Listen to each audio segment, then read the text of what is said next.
Joe Rogan Podcast. Check it out. The Joe Rogan Experience. Train by day, Joe Rogan Podcast by night, all day. Oh, yep. Right. Surreal. Dude, you've only been here for 20 minutes. You already freaked me out. Joe's freaked out. And I'm freaked out with the fact that you're the first guy that's ever come here that ran a marathon before you got here. You know, wanted to clear my mind. It's a big day. How long did it take you to run it? You got to check online. I don't know. I think it was like 3 hours, 25 minutes, 3:30, something like that. Wow, that's a good time for went a casual... kind of southeast, thunderstorming in Austin, Texas, and then looped around, went back, got some work done. I always do phone calls while I'm running. How often do you run? You said you ran 27 miles this morning? I think so. I don't know. I turned around. I got it done. I need to get ready for this shower, but yeah. Is that a normal thing for you to do? Very normal. Wow. Yeah. That's crazy. Yeah. That's a lot of distance, man. You know, there was like a sweet spot pre-having as many kids and more family constraints and work, and now life is busy, but where I do 20 miles every day. That's crazy. Yeah. Like, what's the longest you've run? You do 153 miles. Wow. How long did it take you to do that? 33 hours. Spartathlon in Greece. Epic. It's Epic. in Greece? Oh, it's crazy, man. You run from Athens to Sparta. This race is amazing. You ever see the movie 300 with Gerard Butler? Sure. So that's the story. A couple of crazy dudes in the 80s decided that they're going to recreate where he ran, Phidippides, to deliver the message. Because in that movie, you remember 300 Spartans defended against the Persian masses, and they frame it as the difference between us having civilization and not. Had those 300 guys not died while they assembled an army and he delivered that message to King Leonidas? So when you finish this race, if you finish, it's one of the hardest races in the world. Like there's Badwater, you know Goggins, mutual buddy of ours. But there's races they say are the hardest. This one kicked my butt. First year because of the elevation? What is it? It's because Europe does not believe in ice, so there's nothing cold for the first 50 miles. You're hot, and then the cutoffs are much stricter. So at 50 miles, you have to be done, you got to fact check this, but 9 or 10 hours. So you have to finish 153 miles in under 36 hours. You need to be running at all times. You can't walk for 2 hours and start throwing up, which I was puking for 8 hours straight the first time I did it. Still, excuses. This is me just bitching. I should have finished that year. I wasn't mentally tough. But 100%, that year, I just didn't have it mentally. And the next year, I came back ready to die. I was like, I'm going to finish this race. Yeah. There was a guy in the middle of the night, I won't kid you, who looked at me and he says to me, there it is. He goes to me with like crazy eyes. And I've already given up in my mind. You know, like they call it DNFing, did not finish in ultras. I already wrote the speech of like, I'm going to tell my friends I learned from this, you know, all that stuff of like, I already gave up in my mind. And I saw this guy at mile, I don't know, like 72, middle of the night, who looks at me with these crazy eyes. I'll never forget his looks, crazy eyes, like that, but 100 times more, and goes, "You're going to give up?" He goes, "If you can't run, you walk. You can't walk, you crawl. You never, ever." And I was like, yo, man, this guy needs to chill out right now because I've already quit in my mind. But I channeled that guy when I came back the next year. And it was I'm going to the hospital and you're not putting IV. I'm going to finish this race. And I came back the next year mentally like, there's no way I'm not finishing. Did you do anything different in preparation? Listen, it's all game, mental? It's all mental. Anyone who tells you otherwise, physical's meaningless at that point. Physical's meaningless in most points, to be honest. There were guys who I saw when I quit. It was, 2 a.m. who were slower than me. They were older than me. Every objective measure, I should have beat them, but they mentally finished. The next morning, I got a night's sleep, woke up, watched them, ate lunch, and saw them finish. I was crying. I couldn't believe the emotions of this guy finished who was 2 hours behind me when I quit. And I learned that day, it's mental, 100%. The mindset is when you get there, you know if you're finishing at the start. So did it haunt you that you didn't finish? Oh, haunted me every day. Isn't that crazy? Haunted. Like what you did was really hard, but you didn't. No, that's didn't... bullshit hard. It was. I should have finished. How far did you get? I got halfway. So that's pretty hard. No, I 75 miles? I quit when it was convenient because I got to an aid station and I'm like, I got 30 minutes on. I already decided in my mind I was quitting. But hold on, I got to pause because I walked in here and I told you, before we start, I have something for you. Right. People always say, can I read minds? I can't read minds. I read people. Okay. This envelope, if they can't see it and they're listening, your logo, sealed. Right. This is your future. My future? This is your future. I'm not psychic. I'm not supernatural, but I assure you, I want you to hold this from now until the end of the episode. Okay. That's when we open it. I don't even know if I want to know my future. No, this is all good stuff. Live to 120. Joe's going to be a 2-term president. You know. Shut the fuck up. That's not good. I don't want that job. You take it before we even start, and at the end we open it. So nobody skips this episode. You buckle up for the ending. I'm here. People will just fast forward. They'll fast forward. They'll miss all the good stuff in the middle. The quitters. The quitters. The people who did not finish Spartathlon. That's insanely impressive, though, that you run that much. When did you start doing this? My sister ran a marathon. Shout out to my older sister. And there's a little bit of sibling rivalry. She's 8 years older. I have twin sisters. And do you remember when marathoning became like commonplace? Before you say anything, I have to shout out to my sister because she got upset that I didn't shout her out before because she ran Bert Kreischer's 5K. She's like, I can't believe you didn't shout me out. Sorry, sweetie. Love you. Well played. Yeah, she's the best. They all are, right? So my sister ran it, and everyone at a certain point, marathoning became like a thing. Do you remember when Oprah ran one? And then everyone's like, I'm running a marathon. I didn't pay attention. Yeah, but there was like a moment where the zeitgeist, everyone started running marathons. This was before that. I believe you. Yeah. But I wasn't tuned into that frequency. When my sister said she's running 26.2 miles, if she had told me, this is not that she's not fit. She was like a collegiate D1 athlete, swimmer. I'm like, if she had said I'm going to the moon, it would have been equal of like, what do you mean you're running a marathon? And so when she did it, I immediately that day signed up for a marathon just to be like, no, screw that. I'm not doing this. Right. And I was working on Wall Street. I was kind of getting fat and lazy, happy hours. And I go, this is all there is? Like, I'm just going to I'm making money. Don't get me wrong. I'm blessed. But I got to have something that fires me up. That's my instinct. And so I signed up for a marathon. What year was this? 2004. Okay. And then I did one, Philly Marathon, the Rocky, the whole thing. Da-da-da. And at mile 23, I stop, and I'm like crying. Again, this is a common theme. I've cried like twice in my life. My wife will say, but I was wrecked. I was going to quit. I see 2 dudes walking, because I'm going decently fast at this point. I've trained terribly. I see 2 dudes walking about 100 yards ahead of me, and I go, misery loves company. I'm going to walk up, and I'm going to catch them. But they're walking the same speed as me. So I decide, screw it. I'm going to run to them. I run. I get about halfway there. Do you know what they do? They looked at each other and they started running. And I literally screamed at them. I go, fuck you. And I got fired up. And I learned that day anger is a great incentive. It's like something to fire up. And I got so pissed off that my blood pressure that I ran the rest of the race. Goggins takes all of his haters' comments and he records them and then plays it back to him while he runs? Oh, I know David well. I've known David going on like 15 years, man. Before Goggins became Goggins, I've seen the whole come up. How'd you meet him? So we trained for ultra marathons together. He used to live in New York City. Oh, wow. And we'd go out there and, he's shirtless. And this is before, now, man, he can't go anywhere. It's like next level. He still runs on the street? He runs, but man, he's like, that's such a fame that's, we've talked about, but he's inspired countless millions. Oh, for sure. But you see, I don't know what your version is, but like somebody sees me, I just get like, oh, hey, love what you do. That's it. Mm-hmm. Maybe a selfie. That's it. Occasionally some drunk asshole's like, read my mind right now. And I'm like, all right, buddy, I'll do it. I don't want to leave somebody behind. But his is, someone comes up and you changed my life. Like I didn't kill myself or my brother. Like that's a religious level fervor. Mm-hmm. Yeah, no, for sure. I've been around him when I've seen it happen. Yeah. Yeah, he runs on the street. He was running on the street in Vegas. My wife, it was in the car. She rolled down the window and yelled out, "Stay hard!" Second time he's ever heard that, right? Who's going to carry the boats? That's all he hears all day long is people yelling, "Stay hard!" Stay hard. The memes that people have put together are just those videos. And he's got a great sense of humor, which people don't realize. He's got a great sense of humor. He's a fun dude. He's a really fun guy, man. I love that guy. Yeah, he's a fun dude. He's just very fucking serious. Yeah.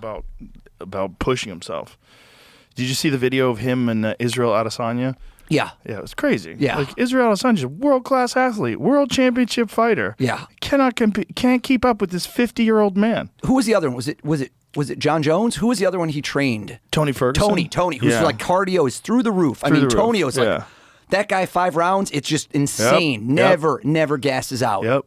Yeah, he might have overtrained. He might Goggins ran through the washer right there. Well, it would have been interesting if he got a hold of Tony when Tony was in his prime. He got a hold of Tony when Tony was at the end of his career, essentially. Yeah. Well, that's always it, right? Judge a fighter at the prime. Well, yeah, and absolutely. And with fighters, there's just, especially natural fighters that aren't taking any steroids or anything, when it gets to a certain point in time, the game is over. That's just how it is. Right? Time is undefeated. Yeah, time's undefeated. But fucking Gargan's almost 50, still out there doing it. And has been injured so many times. Not just injured. People need to understand the mental strength. And we've talked about on the podcast before. We showed his x-rays. Yep. The work that he's had done on his knees. I mean, it's all insane. It's insane. They do experimental stuff on his knees. Right. His knees are destroyed. I mean, they must be. Yeah, they're destroyed. They're complete bone on bone. And he just keeps running on them. It's just like, okay. He cross-trains, though. I mean, the dude, like, the pull-up record, his hands. Cam Haines' son, right? True. I just saw that. Man, what a stud that kid is. I've been watching. Chip off the old block. I follow him. He is, I've never met him, but man, he's great. That consistency and that putting that together, and yeah, very impressive. I don't know. Like, I've known him since he was a kid, so to me it's fun to watch him become a man and then become this beast. Yeah, it's amazing. I mean, he did, I think it was it 9,000 chin-ups in 24 hours or 10,000? I think it was more. I think it was 9,000 was the record. record. 10,001 and right. I'm good. 9,000 was the record, and he got to 10,000. So he broke the record first, then some cat in Australia broke the record, beat his record, and then he just demolished that guy's record. And then I saw his thing, which was a flex, which reminded me of something I did, which was like one of the highlight moments of my running career, which is he goes, I got another personal best in the same week at a marathon. And so he ran. So I one time did 2 marathons a week apart, like 6 days apart. I did New Jersey Marathon. I won it. And then the next week I did Long Island Marathon, and I got clipped by some college runner who beat me in the last like quarter of a mile. Damn, you won a marathon? I won that one 4 times in a row, yeah. That's insane. What's the time? My fast time's a 2:23. 2 hours and 23 minutes for a fucking marathon? Yeah, I love Goggins, but every race we've run against each other, I beat him. Well, you have 2 knees. But yeah, that's insane. That's world class, man. I mean, it's like a fast for a weekend warrior. My claim 2 to fame. 2 hours and 23 minutes. 1 year at the New York City Marathon. I want to remember this. I got 30th place, but at my shows I tell people I was the fastest Jew. That's all that mattered. That's all. Fastest Jew. All that mattered. That's super impressive that you win marathons. Well, I won that one, and then 6 days later, 6 or 7, I did this other one, and I got beat by this kid who was like 22. I don't remember how old I was, 30s.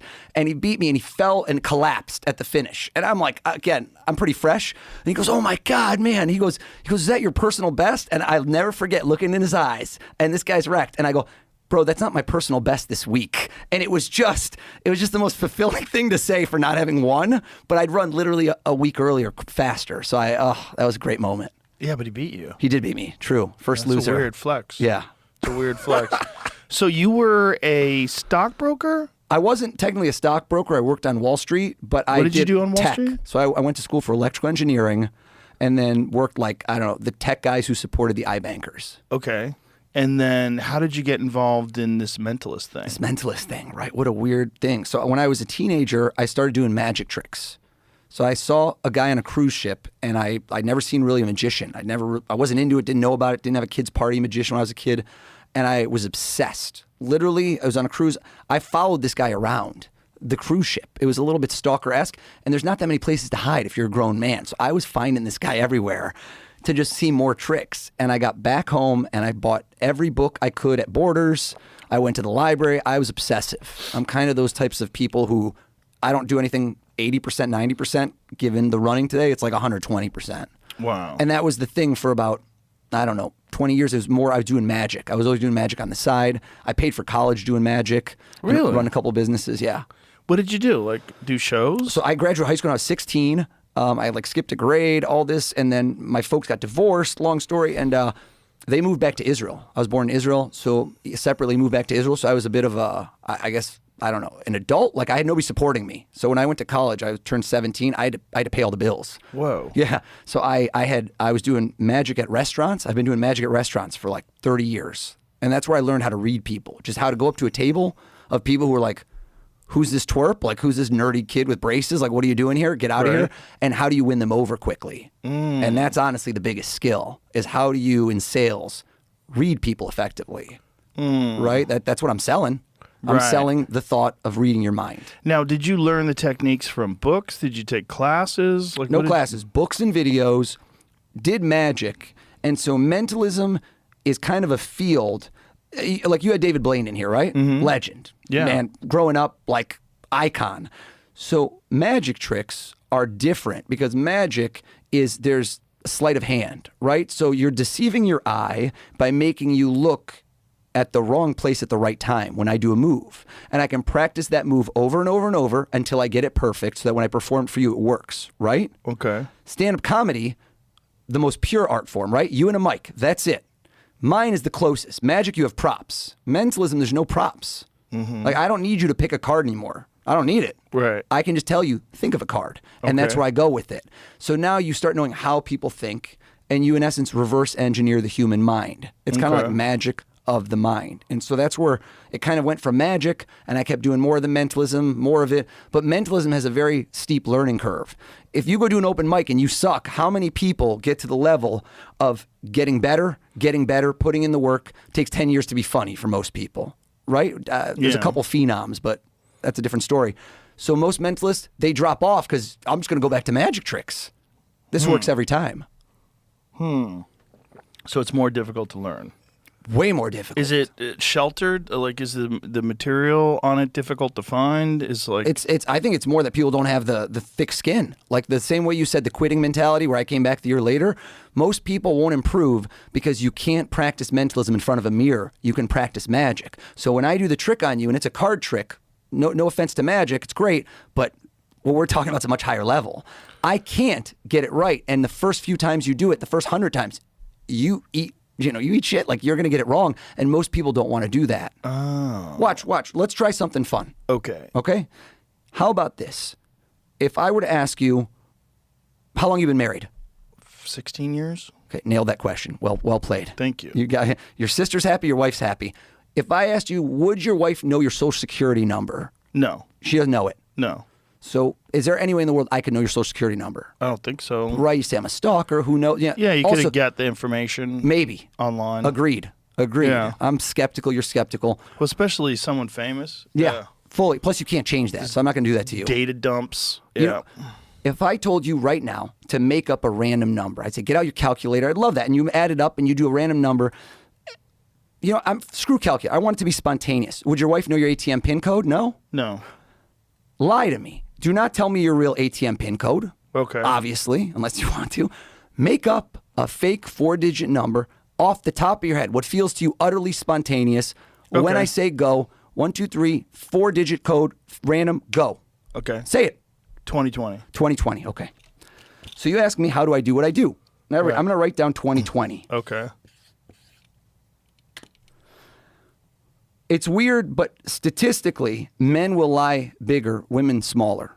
Men like to lie by saying things are bigger, right? No shocker. Okay. So I don't think, I would tell you right off the jump for me, that means that your first number, you don't have to say anything yet, I wrote 2020, is smaller. That's what most people do when they're rushed. If I had given you 5 minutes, you would have done this different. No, I wouldn't have. No, you would have.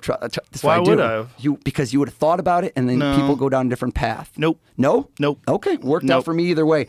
You'll be honest if I'm right. Okay. I got a hit, which means it's a 0 or 1. I think the first number of your code's a 1, isn't it? Your real PIN code. My ATM PIN code. Why would I tell you that on the air? Should I only show this to you? Sure. Only show it to you. Yeah. Can we acquiesce that the first number I got was correct? Yes. Okay. Now, you did repetition. So yeah, I like the fact when people always say to me it's fake when they watch the videos, they're like, you must have set up, Joe doesn't even want this to happen right now. He had no idea this was going to happen. You used 2 numbers in repeats. What that means is you probably did the same thing. You also didn't use any of the same numbers. So I know there's not a 2, a 0, or a 2 in it. I don't think so either. Mm-hmm. And I'm watching you while I say it. You put the hand up. You might as well have said yes to me out loud. So now I know. Think of the second number, okay. Third number, fourth number. Got Every it. time you did it, it's a data point. Okay. I'm only going to ask you one more question. I'm not looking for answers. The last number is the biggest, isn't it? Yeah. Yeah. I'm showing this to you. Is there a camera behind me? I don't want to make sure. I'm only going to show it to you. It's not 2020. How'd I do, Joe? Is that your ATM PIN code? Yeah. That's weird. I'm skeptical because I've got that PIN code in the mail.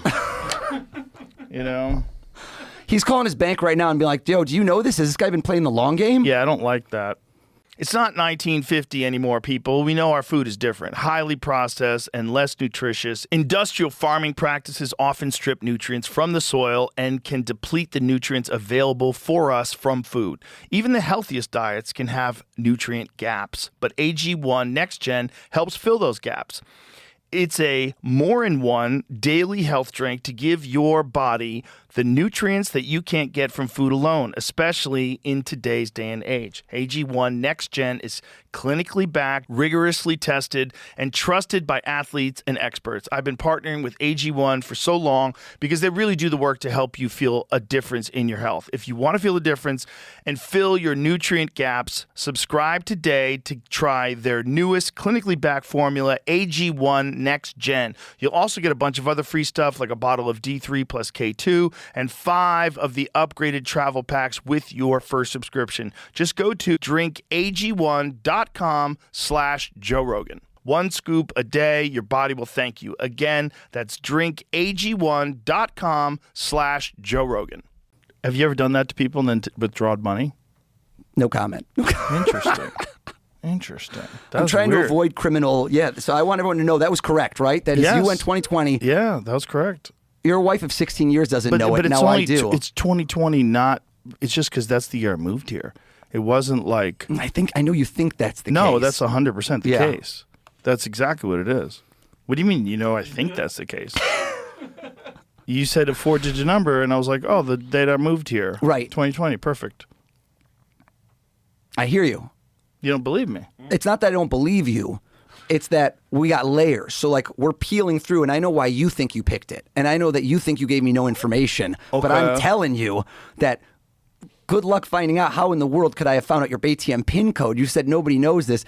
That informed what I did. So had you thought of a different number of your Social Security, you wouldn't have said 2020. But that ATM PIN code is one that was assigned to me by the bank, and I never changed it. Right. It's not. I didn't pick it. That's even better, isn't it? Had you picked it, I could have looked this up. That's actually, to me, more of a gold standard. No, because you could get it from the bank, because the bank is the one that fucking sent it to me. I guess, man, if I have broken into your bank account, there are bigger things at play than this podcast, I feel. I don't keep a lot of money in that account. Watch this. Watch this. How many UFC fights do you think you've seen in person or commentated? Boy, I don't even know. I really don't know. Well, what UFC number are we on?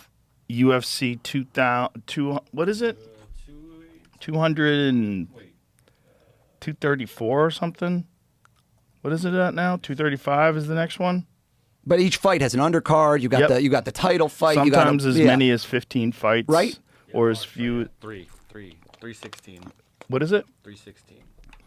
UFC 316 is now? One coming up on June 7th. What did I say, 2? Yeah, I was thinking 2 for a second. Why did I say didn't 2? we have 300 already? Oh, you know what I'm thinking? I'm confusing podcast numbers. We're in the 2000s. Oh, yeah, that's you're what it is. a lot of podcasts. UFC, yeah. So it's UFC 3 what? 316. 316. 10 fights per. So I haven't 12. been on all of those cards, but I started commentary-wise in 2021. And just as a post-fight interviewer in 97. So 97, I did it for 2 years, not as many shows. And then from 2001, I used to do 20 a year. I used to do a lot. I was doing most of them. I would say thousands of fights. Thousands, right? So probably. Watch this, because I love that. I like the way you think, and I like that you're skeptical, because I'm a huge skeptic. Mm-hmm. I'm always the one calling BS on this. Okay. Right? That's how I started doing it. If you think through all your fights and you go back in time, and they need to know this is spontaneous, this is impulsive. You have not thought of this before this moment, have you? Right. I want you to stop and start thinking of different fighters, past or present. Mm-hmm. Could be somebody huge, could be a legendary figure, could be somebody more under the radar. Okay. Maybe you've had them on the podcast, maybe you haven't. Watch. Mm-hmm. Make sure you think I'm not guiding you. The same way you said 2020, you go, I said that, I would have said that no matter what. Let someone jump into your mind right now that you've definitely seen one of his, I guess, or her fights. Okay. Bam. I'm not guessing it. I don't care. Okay. Tell us. Was it a specific fight you saw this person in, or are you just seeing the fighter? Just seeing the fighter. No. Go to a specific fight of that person. Try to, contextualize it.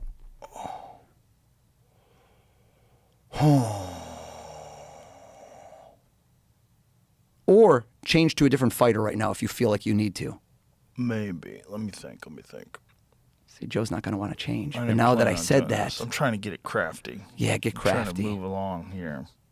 Are you going to come up with the name of the I'm not guy? coming up with anything. I want to see how your mind worked. I'm only doing this because you told me I would have said 2020 no matter what. You think that you had the thought regardless of what I did, and I want you to see that there's causality. Boom, do it now. Who just came into your head? Okay. Tell us. I'm not guessing. Anderson Silva. Anderson Silva, legendary, right? Yes. Did he win or lose that fight? He won. He won that fight. Yes. How many people did you go to? So funny you said Anderson Silva, legendary guy. How many people did you think of before you landed on him? Oh, I don't know. Guess. Scrolled the Rolodex. They just all went flying through my mind. Just give me a guess. How many times? Dozens. Dozens? Yeah, they just all went flying through my head. Dozens. Yeah. If you had to put a number on it, and you actually count them, how many do you think you went through? Guess. I mean, let's be conservative and say for like 14. Let's like not even say dozens. He was say. the 14th fighter that popped in your head.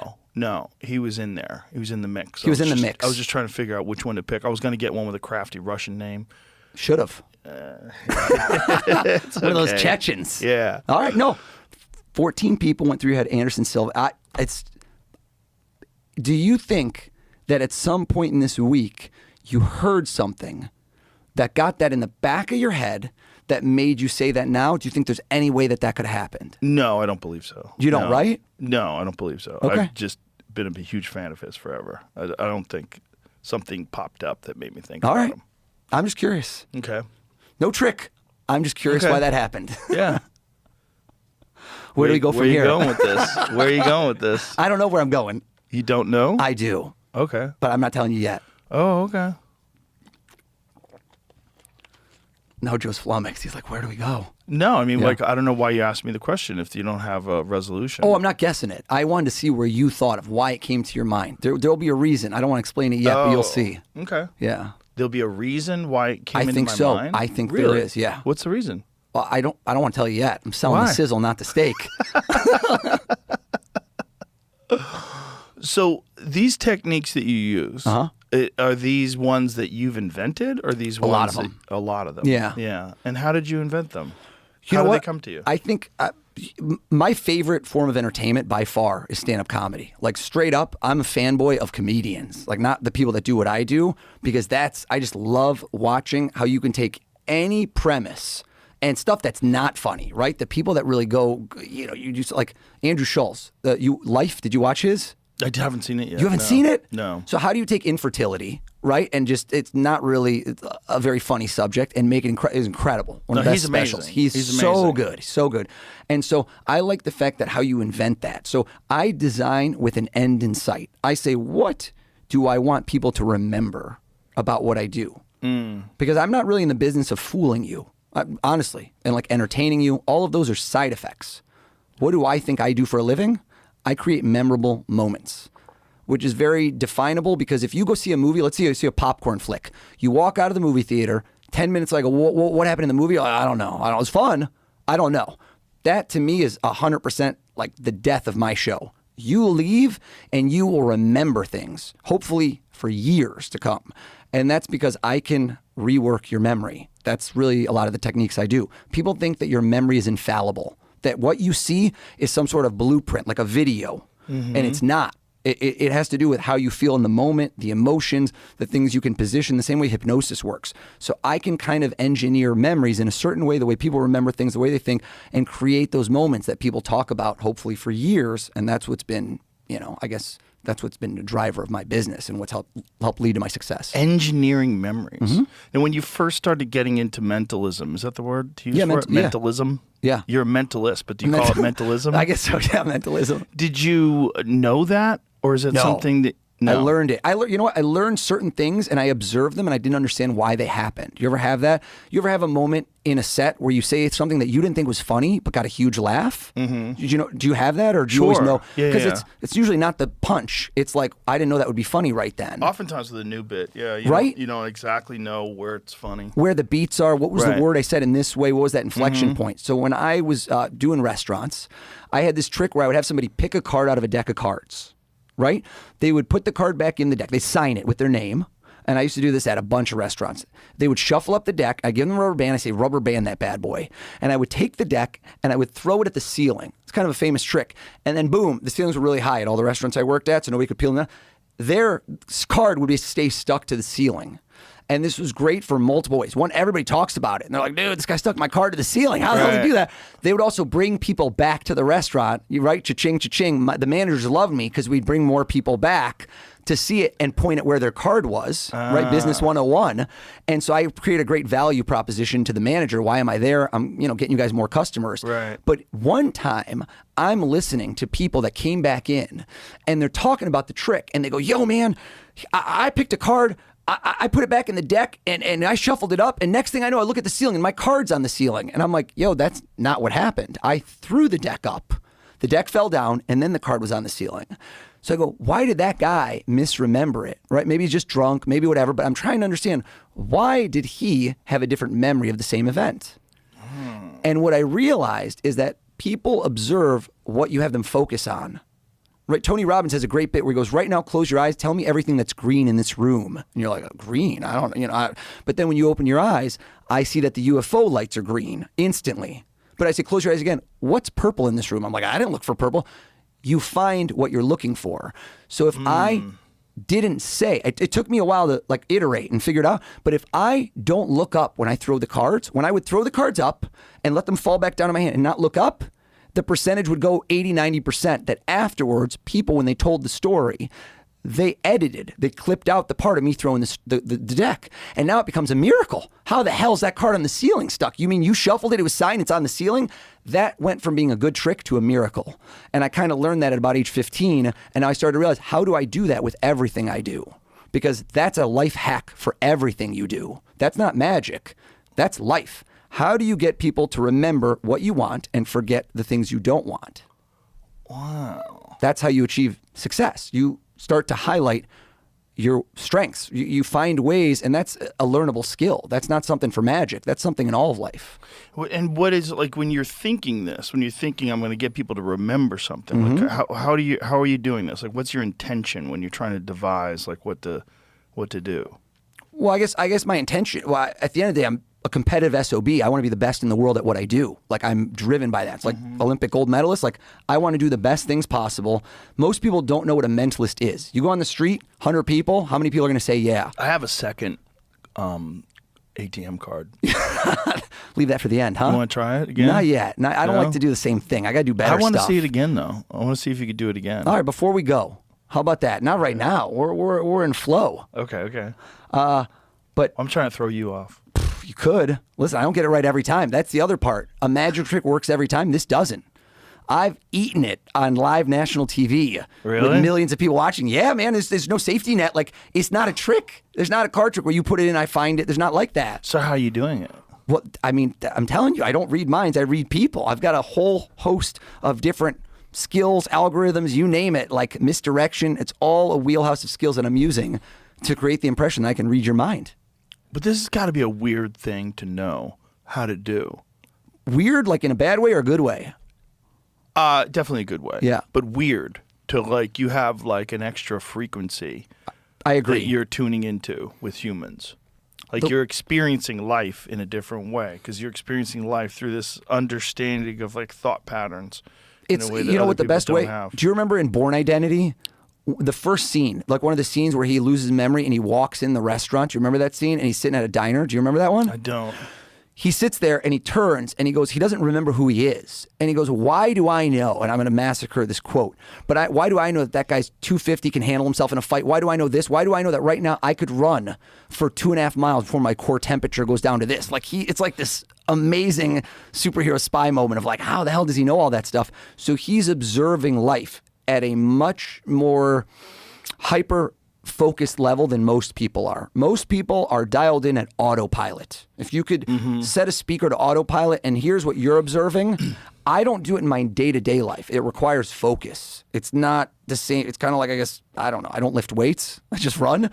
But how much focus is required to try to do the largest bench press you've ever done? I assume that you have to get psyched up. You have to focus. You have to do everything right for that to work. It's just an analogy. But For me, when I'm performing, you asked me why did I run 27 miles this morning? That dials in my mind. Like I'm focused, where I thought through everything I'm going to do today. It's a laser focus. That got me kind of in tune. I could also have not run, but that's I'm also away from home, so that was like my joy. Is a sequel better than the original? We're going to find out at UFC 316. It is a rematch 9 months in the making. Get in on all the action at DraftKings Sportsbook, the official sports betting partner of the UFC. It's a huge night of fights headlined by a rematch between Merab Dvalishvili and Sugar Sean O'Malley as O'Malley looks to avenge the unanimous decision that saw Dvalishvili take the bantamweight title back in September. First time betting on UFC at DraftKings, it's easier than you think. Just pick something simple like a fighter to win and make your pick. That's all there is to it. And if you're new to DraftKings, here's your shot at cashing in right now. New customers bet $5 to get $300 in bonus bets if your bet wins. UFC 316 and DraftKings, one night only for a shot to win some cash. Download the DraftKings Sportsbook app now and use the code Rogan. That's code Rogan for new customers to get $300 in bonus bets if your bet wins when you bet just $5. Only on DraftKings. The crown is yours. Gambling problem? Call 1-800-GAMBLER. In New York, call 877-8-HOPE-NY or text HOPE-NY at 467-369. In Connecticut, help is available for problem gambling. Call 888-789-7777 or visit ccpg.org. Please play responsibly. On behalf of Boot Hill Casino and Resort in Kansas, 21 and over. Age and eligibility varies by jurisdiction. Void in Ontario. Bet must win to receive reward. Minimum minus 500 odds required. Bonus bets expire 168 hours after issuance. For additional terms and responsible gaming resources, see dkng.co/audio. So when you're like putting together a show, when you're going to do a show, how do you structure it? Like, how do you, like day one, you're like, okay, I'm getting ready to do a show. You mean something on TV or like what I do for a living, like or events? Either one, any kind of show you're doing. So for my day-to-day living, which is I do a lot of like really big corporate events, and then I do, I guess a lot of private parties, things of that sort, performances, like live performances. Typically, I structure it the same way I think anybody would. I want to go out the gate very strong. I want to very instantly establish credibility. Who am I? What do I do? Am I any good at it? And why should you be paying attention to me? Because all those questions off the jump is like, who the hell cares? I always go into it with, who cares what you can do? You're special. I don't care. I like the thought of, I'm going to prove to you that this is something incredible and that it's something you're interested in emotionally, right? If I told you just make a random number up, who cares? But now it's going to haunt you that that's your freaking ATM PIN code. So I prefer that. So I do something very quick that freaks you out. And then every single thing needs to have a very clear premise. Like I call it clarity of effect. I don't like a trick where I'm like, get a book, get a Rubik's Cube, like it's too confusing. You need to be able to explain to a 6-year-old what I did in one sentence for it to be memorable. That's the key. The best things you've ever seen are typically stuff you can describe in 1, max 2 sentences. And for TV, it's the same exact thing, but I always like to do new stuff. So I've done a lot of TV appearances, and I always structure it based on who's watching. So rather than it being about me, and I'm me saying, oh, look what I can do, and look how cool this is, right? You do a card trick. Again, I'm not saying that's not amazing, but the card trick's about you. Typically, if I'm on ESPN and I've done hundreds of millions of views doing stuff for football players, you're watching this, you're a football fan, you're like, who cares about this guy? I'm going to do stuff about football players and about what interests you if you're a fan. I don't know if you've ever seen, I did a clip with Joe Burrow from the Bengals where I said, Joe, I ever spoken to you a word in my life? He goes, no. Like honestly, the funny thing about that is I wasn't even supposed to use him in the show. They told me he's shy. You don't want to, don't use him in the show. And they said, if you can't avoid him. And I got in there. I tried to rile up the gang, kind of peer pressure. And I'm like, should we get Joe in here? And they're like, yeah, get him up. Haven't spoken a word to this guy in my life. There's no access. I went in with ESPN. Shout out to Adam Schefter, who I love, who set all these wheels in motion. But Joe stands up, doesn't know me from anyone, and I say, every wide receiver and tight end in the room stand up. And I go, what if I could tell you who you're going to throw that ball to? What's that worth, right? That's the holy grail if you're in football. I go, catch the ball, quarterback. I go, look at everyone in this room, and now look at me. And I wrote on a huge, huge thing, showed the camera, throw it to anybody you want. Throws it, got the first one right. I go, let's do it again. I go, throw it to anyone you want. He goes, anyone? I go, anyone. Throws it, got the second one right. Everyone's freaking out. I go, one last play. Two is luck. And I write, fakes to Jamar. You can watch the clip. It's the most viral thing I've ever done. And he fakes it to Jamar, turns around, throws it to another guy. Nailed it exactly. And you just see his face. And so I was thinking about how I would do that for 2 years. 2 years of thinking of every single way that could work, not work, go wrong. Everything about it was, he thought I went in the room, and it's so simple. That was 2 years of me thinking about it during every run. So for 2 years, you knew you were going to do this, or you knew that you were... I started with the end. You asked me the same way. I don't know how you form a set, but you asked me, how do I design? I was designing with the story people would tell. And so people that don't know who I am, don't know anything, go, yo, we saw this guy. Did you see this guy in ESPN? He just told Joe Burrow to throw the ball to any people. Throws it, gets it right. Throws it. Like the story is, I told the quarterback anybody he would throw the ball to. So it was any quarterback. It wasn't Joe Burrow in your head. Well, I didn't know who it would be. But he said you could do it for 2 years. So for 2 years, you thought you were going to be on ESPN and with a quarterback? Well, no. So he was the second season. So when I first started it, I start brainstorming. I'm like, I can't control what thoughts come in. I'm constantly thinking about what I'm going to do. And I just do notes apps. I write stuff down in the shower. Like when I run is when I come up with stuff, and in the shower. Sometimes on airplanes, but I sleep on planes. But that's when it hits me. Like where are your bursts? You must have where are you getting material? Mostly late at night when I write. Yeah, but sometimes driving. Driving? You don't do phone calls or anything? I mean, phone calls, I'm usually concentrated on talking to people. Yeah. They're not the times where ideas come to me. A lot of times it's driving with no music on. Wow. Yeah, I'm never in the car by myself, ever. Oh, really? Mm-mm. Family. Yeah. 5 kids. Oh, wow. Yeah. With driving to work, usually that's when it comes to me. Yeah. And I'm in New York City, so or the there's sauna. Sauna's good because you can't be on electronics. Right. Yeah. Yeah, the phones are a killer. The phones, you zap any creativity or boredom. You need boredom. Yeah, you do need boredom. Yeah, you need boredom for ideas to come to you, for sure. Yep. Yeah, that's the problem. Essentially with social media, it's a boredom. You are still bored, but you are occupied. Right. You don't get to sit with it. Yeah. Yeah. Which I think is key, because that's when they kind of fire off. Yep. And I think that's, not to get into it, but so many kids now have no way to deal with boredom. Yep. It's panic. I got to get my phone. I got to, that whole feeling of, I wish there was a way to do that. Yeah, they're just completely unaccustomed to not being constantly entertained. Right. And even entertained by nonsense. It's not even really entertaining. It's just distracting. Yeah. Which is a big part of it. Yeah. So you sat out for 2 years prepping this thing. No, I didn't sit out. I was just always thinking. It's right. I mean, but you set out, I should say, set out in your mind. You had this idea in your head for 2 years. How do I do it? Yeah. How do you do it? How do you do it? That was the question, because I didn't know how to do it at first. How did you do it? That's a $1 million question, right? I wouldn't be in business if everybody knew. That's kind of... Well, okay, even better. How did you learn how to do this kind of thing? So I started with books, and then there's some videos, but it's a very esoteric... What do the books tell you that's applicable? They give you a series of foundational things.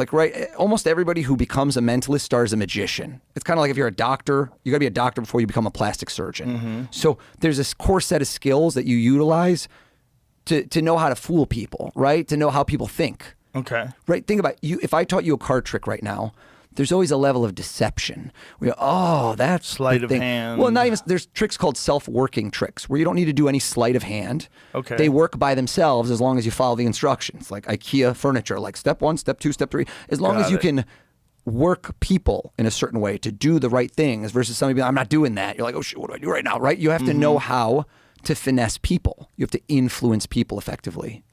And so that same stuff within magic almost always applies to props. You need a thing to do the trick. Okay. Now, it could be a regular deck of cards, in which case you're learning sleights, but also there's gimmicks, right? There's tricks you can buy at stores, which when I was a kid, I'm like, teenager, I'm like, get me the next gimmick. But then to get better, you start being able to do stuff impromptu, right? That's when you kind of hit another level where I don't need stuff. I can do stuff with anything. I could do stuff. It's like a good story for my book that I'm writing right now, but it's like where I just needed anything around. I was like, I end up in jail for a weekend. This is a long story, but in jail, one weekend, stupid weekend, but I walk in there by myself and I I should have been out that day, but anyway, I got stuck all weekend, and I watched them with cards, and it was like I had trained my whole life for this moment where I walked up record scratch to like 40 dudes, and I go, can I see those cards? And it was like everyone looked at me like, what's this guy about to do? And I just did card tricks for the next 8 hours. When I went to take a shower, I'm like, I'm like thinking of the show Oz. I'm like, oh my God, right now I had protection. I went to the shower, Mecosta County Jail in Michigan, and literally I had people being like, go take a shower. We got you, bro. What did you go to jail for? Oh, so stupid. So this is so dumb. This almost derailed my whole career. Drunken idiots.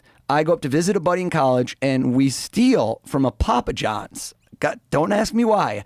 A broken phone at a college Papa John's. Just being idiots. I paid for the pizza, but there was a broken phone on the counter. And, this is like me sleight of hand style. I'm like, I'm just stealing this thing. It's just gone. And it was in my jacket. And then I told my buddies, you guys got to get something too. So they go in the bathroom, which doubles up as the employee locker room. And they take 3 dirty shirts from a laundry bin. And we bring them back to my buddy's house like idiots. We wear them. And we, at the party, I barely remember this. I was like blackout drunk, are like, Papa John's, who wants a pizza? Who wants a pizza? I end up going to sleep on his futon, right, at like 2 a.m. And at 4 a.m., someone comes in and they're like, yo, the cops are here.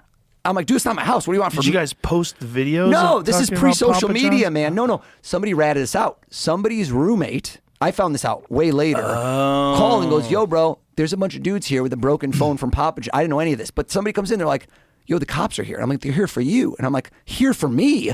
What do you mean they're here for me? I don't live here. And cops come in the room, and I'm wearing like aggressively small underwear at this point. This is like tighty whities. This couldn't have been more of like a bad perp walk. And they go, yo, you're under arrest. And I'm like, for what? And they're like, for stealing from Papa John's. And what am I going to say? I'm wearing the shirt. Oh my God. This is on a Friday night. How old are you? I was 20 years old, and I was just about to get an internship from Merrill Lynch. And while this story is hilarious now, and it's like a funny chapter in my book, it was like, God help me, did I avoid everything? And then when I went to jail, one of the scariest days of my life. Because How did you get out of everything? So I got out of everything because I had a clean record. I was a pretty upstanding citizen. And, not to get in the weeds, there's something called Holmes Youthful Trainee Act. I wonder if they still have it. Where it was expunged from my record, didn't have to report it to like the Wall Street firm. And they also said they were charging me. They put us in like a drunk tank, me and 2 buddies. And they said they're charging us with felony larceny. And I've seen some like Law and Order. I'm like, felony? It's just like, what do we steal? Like $20 worth of stuff. They go, but you stole things they don't sell. Had you stolen $999 of pizza, it would have been a misdemeanor. And I know they're lying to me. I'm not a mentalist then, and I'm inebriated, but I can read the room. Didn't say a word, knew this was BS. And then they separate us when we went to general population. And it's not like the movies. Right. It's like, it was wild. It was wild when I went in there. And I just knew this is my cheat code. It was like everything in life had prepared me for this moment. And the jail was also, again, I didn't know this, but it's very segregated. Like, the white dudes are here, the black dudes are here. And I didn't know, what do you do when you go in? Like, what do you do? I'm 5'0". I'm like $140 dripping wet. What do I do? How do you make friends right now? And I see the black guys playing spades, and I just walk up, and it's like, you make your move. And I'm like, let me see those cards. And it was just, it's like a moment I have. And I didn't stop for hours. And I didn't repeat a trick. Like, I know tricks encyclopedically. I just go all day. Wow. Yeah. What an experience. It was crazy. Wild. And then it was all thrown out and cost me some money. It was definitely a very, very stressful few weeks, and I never stole anything since. Honestly, that was scared straight. That was very, very smart. Like, you prefer to learn a lesson like that, for my kids especially, without being stupid. But so many of us have to be stupid to internalize a lesson of touching the stove, and I had to burn my hands. But did you always talk this way, the way you talk? You talk very fast with a lot of energy. Is this your whole life? I think so. Even though, man, anyone on 1.5x, the way I listen to podcasts, is going to be miserable with me. But yeah, maybe I that's talk fast. it. Like, you're listening to podcasts at that speed. You're communicating at that speed. Yes. It's like you're on. I'm on.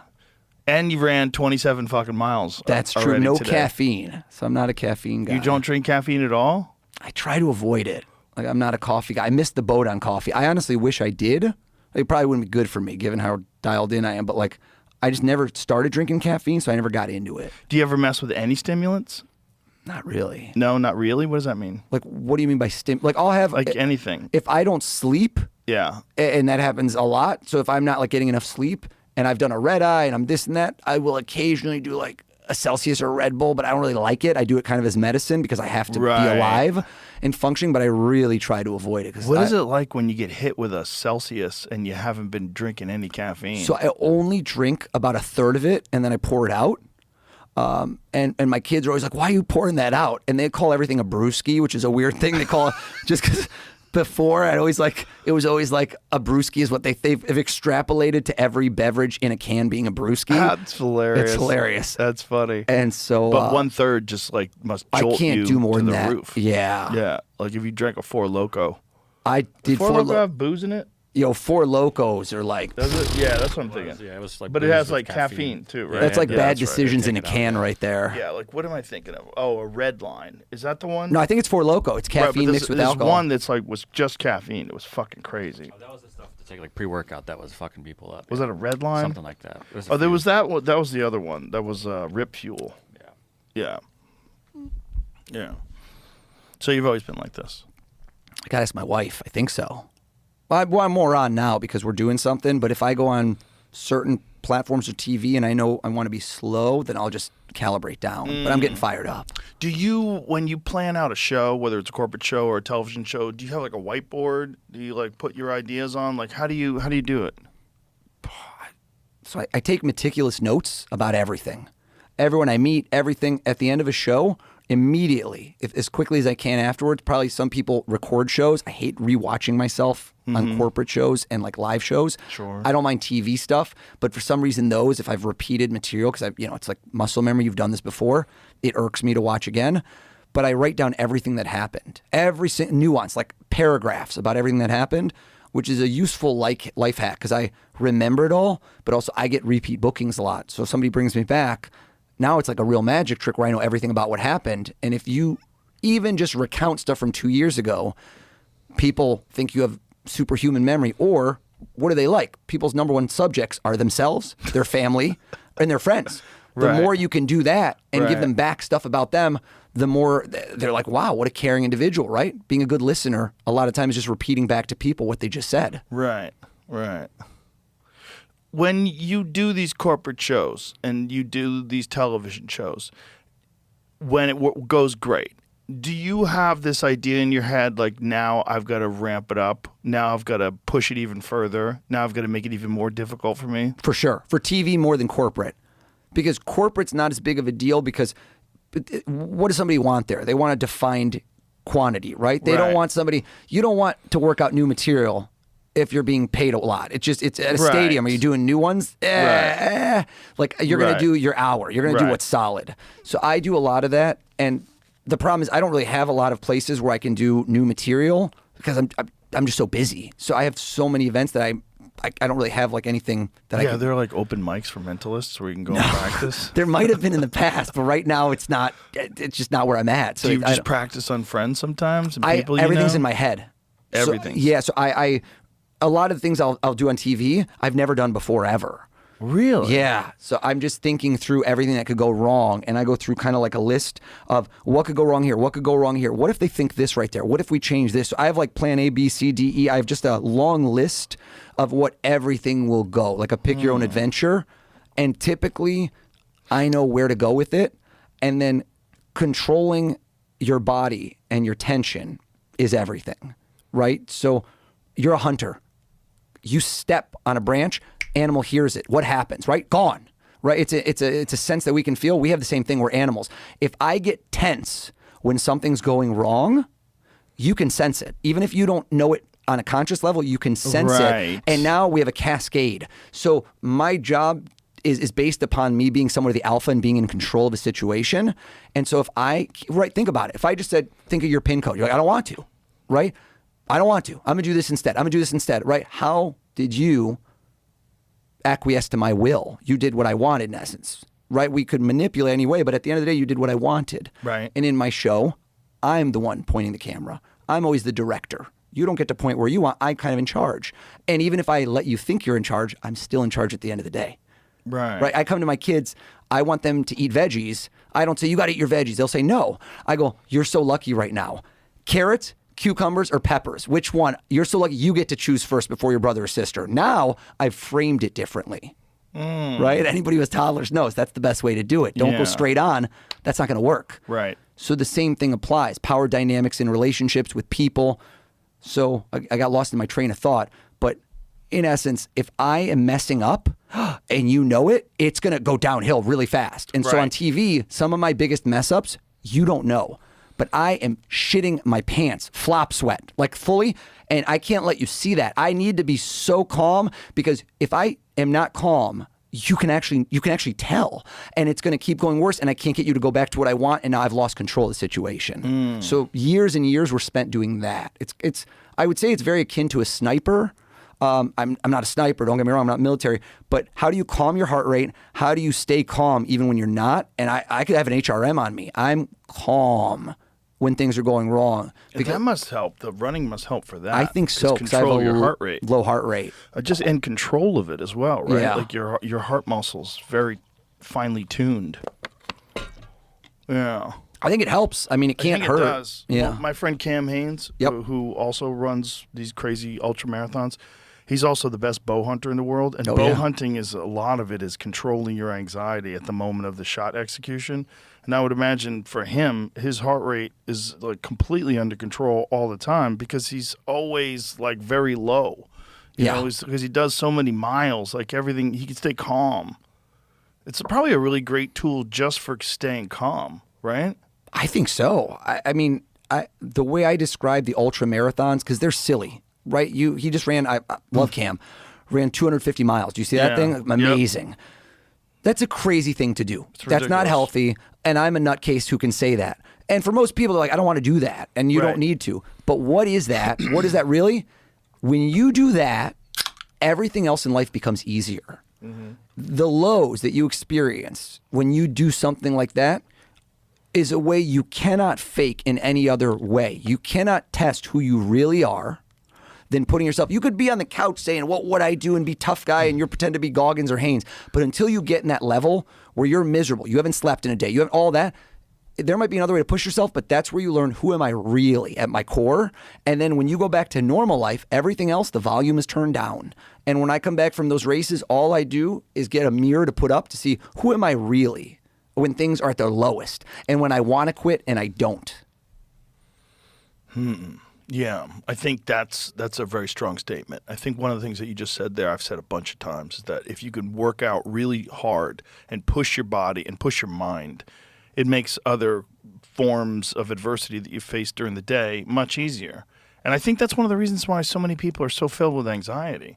It seems like that's such a simple solution that most people don't want to accept it. They're like, oh, there's more to that. There's a mental imbalance. There's a this, there's that. Like, perhaps. But everybody that I know that does what I'm talking about, everybody that I know that pushes themselves very hard in the gym or running or doing yoga or whatever, they're the most happy and the most relaxed, and they're able to face adversity throughout the day much easier than people that don't take care of their body, that don't eat well, that don't exercise, and don't experience any voluntary physical discomfort.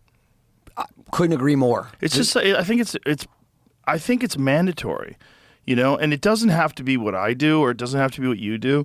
It's do pickleball, okay? Go play some other sport, tennis.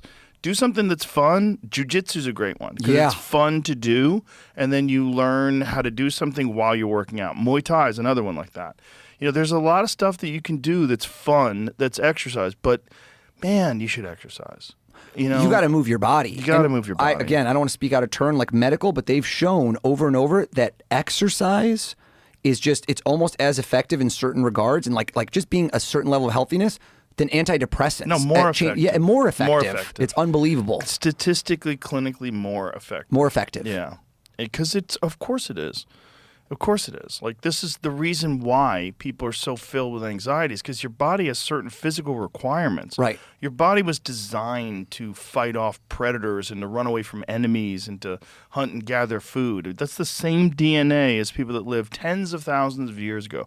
Courses through your body. It's the fabric of your body. That's you. Right. You can't deny that, and there's a reason why this sedentary sort of generation that we're experiencing right now, because of phones and tablets and all the sitting in front of screens all the time, is the most depressed. Right. No, for sure. Anxious too. like the Jonathan Haydon. Like it's wild, the correlation, and it's just so clear cut. But yeah, social media is very it's one of those things. There's some benefits, but man, oh man, you can't put that genie back in the bottle. So you got to find the right way to do it. There's some benefits in that. There's a lot of inspiration. I agree. And also information. I'm not completely off of social media. I tap in everywhere, but I've radically reduced it over the last month or so. And in doing that, it's really been much, much nicer. Like, life is way easier. But occasionally I'll find something really interesting on social media. So it's like, boy, I don't want to not know that. I don't want to not, like, find out about some new scientific breakthrough or some new thing that's going on. One of the things that I've found that helps me, though, is instead of social media, I just have a bunch of stuff that I curate in my Google News app.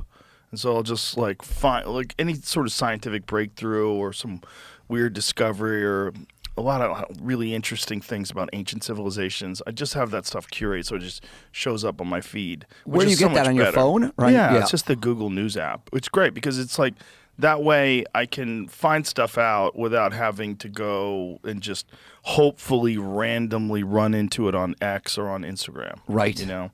That helps a lot. Terrible with X. A lot of my friends get news on X. I'm just like, it's too much negativity. It's all a lot of negativity. And for Instagram, for years, I started realizing that it just like a compare and despair is one of. Do you know that? Like where I'm like, why am I getting off of this and feeling worse than I did getting on it? And so I really had to flip a switch in my brain. I got rid of that. Anything that I don't like, I don't show, and I stop focusing on what I don't have, and I focus on what I do have. And so, so did you used to go to it and you see someone with a giant house and a Lamborghini or something like that? Like, was it material possessions? It wasn't material. It was I need to use. So I don't look at people and hope poorly upon them. I look more at it and say, I'm not doing enough. So it's like a inferior. You're always going to be lesser than, right? You're always going to be, someone's going to be younger, richer, smarter, like every But in my case, it was more of, I wanted to achieve a level of success and just seeing other people in my field or other fields. And I felt like I'm not doing enough. I'm somewhat driven, ambitious. So I'm like, I'm just not doing enough right now. And it's that constant feeling of I'm not doing enough doesn't drive you. It would be better to see, look at them. I'm so happy for them. I'm going to do that too. Like it should be a positive, uplifting thing, and it's a flip in your brain. It's like multiplying -1 times -1, and much more of a inflection point of gratitude. Like do you know Jay Shetty? Jay, I don't know, podcaster, really good dude. I've definitely heard. Met him last year, and he told me something very stuck with me for the last year, which is 1 million thoughts a day. We're on social media. We're all this, that. He goes, the only 2 thoughts, you can't control them all, but try to control 2 thoughts each day. The first one when you wake up and the last when you go to sleep. It's that easy. Those 2, just try to have the first thing you wake up be one, and before you go to bed, just have one last thought. Okay. And they're always, for me, it's like, every day alive is a blessing. Like I literally believe that in my core. I don't know what's going to happen tomorrow. Like a parent in my school just passed away recently, shattered, like young kids, cancer. I've known a few people, and you see that and you're like, no, that's for real, though. You don't know what will happen tomorrow. Right. So I've hit the lottery. Like, I'm blessed beyond measure. Wife, way out of my league. Smart, gorgeous, sharp as a whip, 5 beautiful kids. Like, I try to focus on everything I have and never on what I don't have. I get to do what I love for a living. Like, my mindset is completely evolved of why would I think of what people don't? And everybody, if you're alive, you should be happy. You do not know what tomorrow will be. And I know that's all, like, new agey, whatever, but that's... You don't know when your clock's up. We were just talking about that in the green room last night at the comedy club about the problem with gratitude is that too many people have co-opted it. Right. And really annoying people. Annoying like wooden beads types, like gratitude. But gratitude is really important. But no, it's actually what you think, because your thoughts create a lot of your reality. The same way I said looking around the room. Mm-hmm. So if your mindset starts to become one more of, rather than you see someone, you're like, screw that guy, he's rich, right? That's how the mindset, that's easy for you to say they're rich. You see that in comments all the time. Yep. I'm like, I think that person worked their butt off to get to where they are. Yeah. And what did they do? And you know what? That's inspirational to me. What can I learn from that? And so that's just a mindset of, I don't see it as a zero-sum game. Well, it's one thing that those people that post things like that have in common. When you go to their page, they're all very boring. Right. It's really interesting. You see, like, the expression of their dull mind. That's like, fuck them, they got money. Right. I don't have money. They got money. It's a dull brain. And I always wonder, like, what is it like to be that person? Is that a biological hitch? Or is it just learned behavior? Like, what is it that makes them that stupid? I don't know if it's stupid. I don't know if I judge, but I think you project your insecurities. It's a little bit of that, but it's clearly a stupid way to think. Right. You know, it's totally not empowering. Like, to complain about someone else's success or be angry about someone else's success is not empowering in any way, shape, or form. And so that's inherently stupid. But you find the excuses because you're like, if I had that, and rather than must be nice. Well, exactly, must be nice. Rather than saying, how do I do this for myself? Exactly. It's much easier, especially if you've given up on certain things. Yeah. Now, once you've given up, it's better to make excuses and bring someone else down to try to bring you up. Well, here's what's dumb about it, and this is why I said it's stupid. It doesn't get any better when you think like that. Instead, if you can shift your focus and see someone doing something, recognize that these tinges of jealousy that you feel are completely natural, but realize that to get the most out of this, you have to switch that in your mind to inspiration. And that person's success that's kind of freaking you out now becomes fuel. Right. Now becomes fuel, and you can motivate yourself. But you have to avoid the fuck that guy and fuck this, fuck that. That doesn't help you at all. That does zero good for you. And in fact, it occupies all of your precious time with complaining, when instead, if you can manage it, and it can be managed, you can turn that into inspiration and then go out and try to do something. Either focus more on what you're doing, realize maybe I'm doing this where it's not as efficient, or maybe I can have more energy. Maybe I just need to do it more. Maybe I need to be a little bit more disciplined in my approach, whatever it is. But those little shifts will have measurable changes in the outcomes. Huge, huge changes. Major. Down the line, especially the big one. Change jealousy to inspiration. Love that. You have to be able to do it. Right. It's a giant key. You know, I remember when I was 21 years old, there was a guy who was going on stage, and I was hoping that he bombed. Right. I remember thinking that I was hoping that he bombed. And the reason I recognized it, I was realizing that I was recognizing that he was talented and that he was really funny, and it bothered me that maybe I wasn't as talented as him or I wasn't as funny as him. So instead of like seeing him going, what is he doing? Like, wow, this is great. Instead, now all of a sudden I was hoping that he failed. Right. And then I realized, like, oh, here's the problem. First of all, that's just like general bitch thinking that like can enter into your head, and you got to figure out how to stop that. Yep. But I also realized that I was getting to this weird precarious position, which happens to a lot of artists, where you get into something, whether it's music or stand-up comedy, because you love it as a fan. You love watching it. Like, I loved comedy. But then when I became a comedian, I stopped loving comedy. Now I was comparing everyone to myself. Right. That's brutal, right? Yeah, and it's not good for you. And I was like, no. You got to go back to laughing at stuff that's good and not connecting it to you at all. It has nothing to do with you. So when someone's really good, that should be great. Right. And then you should be laughing, even if you don't like that person. You should be laughing. Right. Even if you hate someone and they're funny, you should be laughing because it's good for you. Yeah, and I find that it's over time. It's selfish, but it's selfless at the same time. I like to show love to people coming up as much as possible and try to highlight them and try to kind of pay it forward in a way. Yeah, that's for the new people that are kind of doing what I do or doing different things. It makes you feel good. It makes you feel good to do good for others. It's selfish to help people. Isn't that funny? Yeah. I say that too. Yeah. Say it's very funny. We think the same. Yeah, I think exactly the same way. It's kind of selfish, but it's also that's what community is supposed to be about. It's supposed to be not just about you, and that's the difference between a community and a cult, right? A cult is like, then you have the cult leader, he starts bagging everybody's wife, and he wants everybody's money. There's always an inflection point where you're starting to bang wives. That's always. Where is that in the cult? There's always a message from God. Right, that tells you need more pussy. And you're like, those two right there, I don't know why. I didn't say it. I didn't say it for the record. Yeah. He said it. God said it. And then always the part else is there's always some sort of a end point. Like the world's going to end, but it didn't because we prayed so hard. So we're back, baby. Yeah, those guys are great. There was a billboard in Los Angeles a while back that had the date of the end of the world. Right. And you drive by, and I was like, I can't wait to show up here and take a selfie in front of it the day after this fucking stupid date. Right. Because those guys are never right. Never right. That's weird. They're the worst mentalists. You know, the cult leaders? Yeah, cult leaders, they just never see the writing on the wall.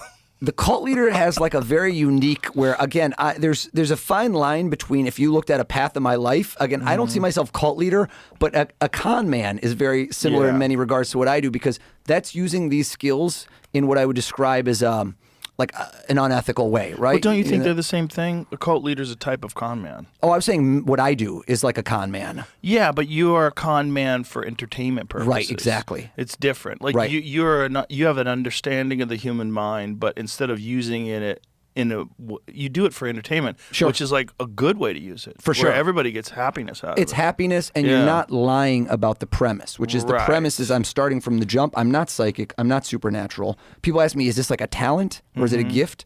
And I think it's similar. Well, yeah, I mean, you've got to have some sort of thing in you to be a good comedian or a good musician or anything like that. You can work on it and get better, but I'm never going to the NBA. You know what I'm saying? That's not having. You have to have some attributes. Right. There's like a personality trait that just is embedded in you from the time you're young for whatever the thing is that you love to do. Maybe it was like watching my folks. Maybe there was a lot of weird stuff. I was very good at math as a kid, like unusually good at math. And I would do weird stuff. Like I'd count steps every time. I knew every step in every place I ever went to, like some Rain Man stuff. And when I would go, this is from the time I was like 6, we go to Little Caesars. I'll never forget. I lived in Metro Detroit. And before they rang up the food, I knew the percentage tax it would be. So when they did it, I would instantly say before I'd look and I know what my mom was going to take out. You're going to get $16.18. She's like, how did you know that and change? And it was like a weird... That's crazy. And it was like a weird thing that I got very good at. And I think dopamine hit, they would like that. And so it's ingrained where I was good at, again, people become the Joker because there's some sort of dark thing in their, not everybody, but typically there's some, I don't want to say trauma, but you're not going to be funny or amazing unless something happened in your life where you have a reason to be entertaining. Right. And so I think there's points in time where I could take people's minds off things, and this was a great way to do it. And also, magic, people don't get to know you. They get to know the character, the performer. So you get that nice little separation, which I learned at a young age was really like how to make rejection. Fear of rejection, fear of failure. Most people, that's their number one fear. And I learned at 14 how to make that gone, like eliminate that entirely. Interesting. That's interesting. It's also the dynamic of you being in control, which I think you talked about earlier, I think is, for whatever reason, imperative when you're speaking to people. You have to be in control for them to let you kind of guide everything. You don't want other people, you don't want to ask questions and have everybody like free to talk and No, have I don't mind loose. that. No, I don't mind that, but if they do it when I want them to, right? It's like, again, so the best salespeople in the world aren't the used car salesmen. Like, buy this. That's, nobody does well. The number one salesperson in an organization is the one who gets you to sell yourself. They're bending over backwards to be like, I gotta do business with you, right? You get someone to the point where at the end, you don't have to hard close. Right. Every organization I work for, and I go in there and like show you how to do sales training 101, it's going to be the person who gets the other person to sell themselves. That's what you do. You lay the breadcrumbs into the trap. The trap is not a bad thing, but the same thing happens in my show. I am leading you in a certain direction. Watch, I'll show you something. How often is Jamie? Jamie, when I walked in, I talked to him for like 2 minutes, said he loves magic. He does. Is that true? Is Jamie off mic? Yeah, what's up? I didn't know I was going to do this. You have daughters, correct? Yes. So it's hard. I have 3 girls, 2 boys, and I found when I named our girls, well, we named them together, obviously, the naming of the girls was far harder than the boys. When you named your daughters, was it agreed upon? Were you like shortlisted? How did it go about?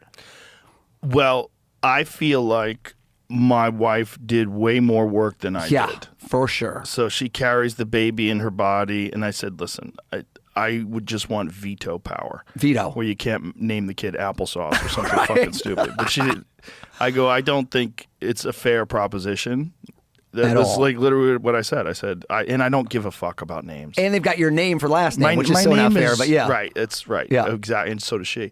But my name is Joe. It's Right. a boring-ass, stupid name. It doesn't bother me at all that I have the same name as a billion people. Right. So for me, names don't mean anything, and it meant something for her. So I said, you decide. So watch this. Do you know what the most common names are right now? I know this recently with like a 2-week-old, but the most common names right now are not the same as when you were naming your daughters, is my guess, if they're teenagers. Do you know what the most common name right now in America? I think it's 6 years running. You can look Muhammad. this up. No, for girls. For girls. What is it? No. Olivia. Check Olivia. Jamie, can you look up top 10? That's a beautiful name. Look up, it just came out, Social Security. I know this because, like I said, we were trying to figure out names. Am I right? It should be Olivia's number 1. I don't Google top 10. Who do you think of when you think of Olivia? I thought initially of Olivia Wilde. Who's Olivia Wilde? Movie star? Quiet Place. Do you know who she is? Oh, Yeah, that yeah. lady. Yeah. Oh, she's great. Yeah. I thought of Olivia Newton-John. Yeah, that's second. That would have been second. Physical. I performed for Olivia Wilde, never Olivia Newton-John. What did you get? Did you find out? Yeah, do you want me to show you the list? Oh, yeah, I it's guess not a it's trick. I just want to see. Olivia's number 1. Emma, Amelia, Charlotte, Mia, Sophia, Isabel, Evelyn. Yep. That's interesting. 8. I would have never imagined that. Right? And Ava, you 9. did not hear those names when you were growing up. There were probably no girls named Ava when you were a child. No, none of any of these names. Maybe Olivia after Olivia Newton-John, but that's crazy. Sophia's number 10. That's interesting. And Sophia's spelled 2 different ways, so it's technically number 1. Jamie, Oh, really? if I ask you, okay, Oh, that's right. It is. It's spelled P-H and F. Wow. Interesting that Sophia is number 1, really. Huh. Harper? What's Harper? 11? 12? Camila. Camila, number 11? That's nuts. Eleanor? older 14? names are coming Violet? back. Yep. Really older names. Yeah, that's like Eleanor. It's like my friend Eleanor Kerrigan. She's in her 50s. Ileana? Ileana's number 18? Didn't know That's that. crazy. What are the odds? Right? What are the odds that if you told me is Ileana in the top 20 of names, I'm like, shut the fuck up. Who names their kid that? I think someone I know did. No, it's a beautiful name. Love that name. It's Love a that beautiful. name now. It's not a bad name. It's a beautiful name, but it's like I would have never thought it was that common. So when you think of how this is happening, Right. watch this. Jamie, I ask you to come up with somebody absolutely random from your past. Absolutely random. I dug deep. Okay? Did you already got it? Yeah. You know what?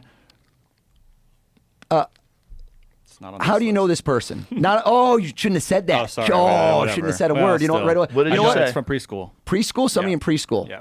You still keep in touch? That's where I met him. No. She said to him. Why do you say him and then her? I'm sorry, met them is what I guess I was trying to say. This guy's playing the pronoun game. What's going on here? You know what? No, there's too many giveaways. Just said wasn't on the list, doesn't this? Right. Let me ask you a question. Want to try again? No, I'm doing something better. We'll switch. This is a glitch in the matrix. Jamie, close your eyes. Close your I eyes. have to look at the stuff. You got to look? Okay, so mean, pretend you're closing your eyes. hopefully I'm going to put you on the everything spot. records. Yep. Okay. It's not the preschool girl. I want you to close your eyes, go back in time, and try to picture the face. I always call it the one that got your first big crush.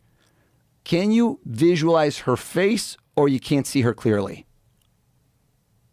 You asked me this before, Yeah. and it's a tough question because the way you started wording it was like, is this a first crush?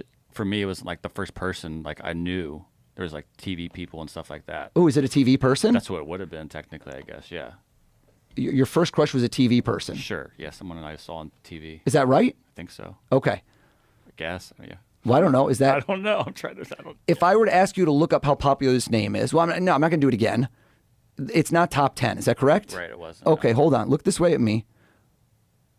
I want you, without using your fingers, to count the number of letters in this person's name. The real name or the character's name?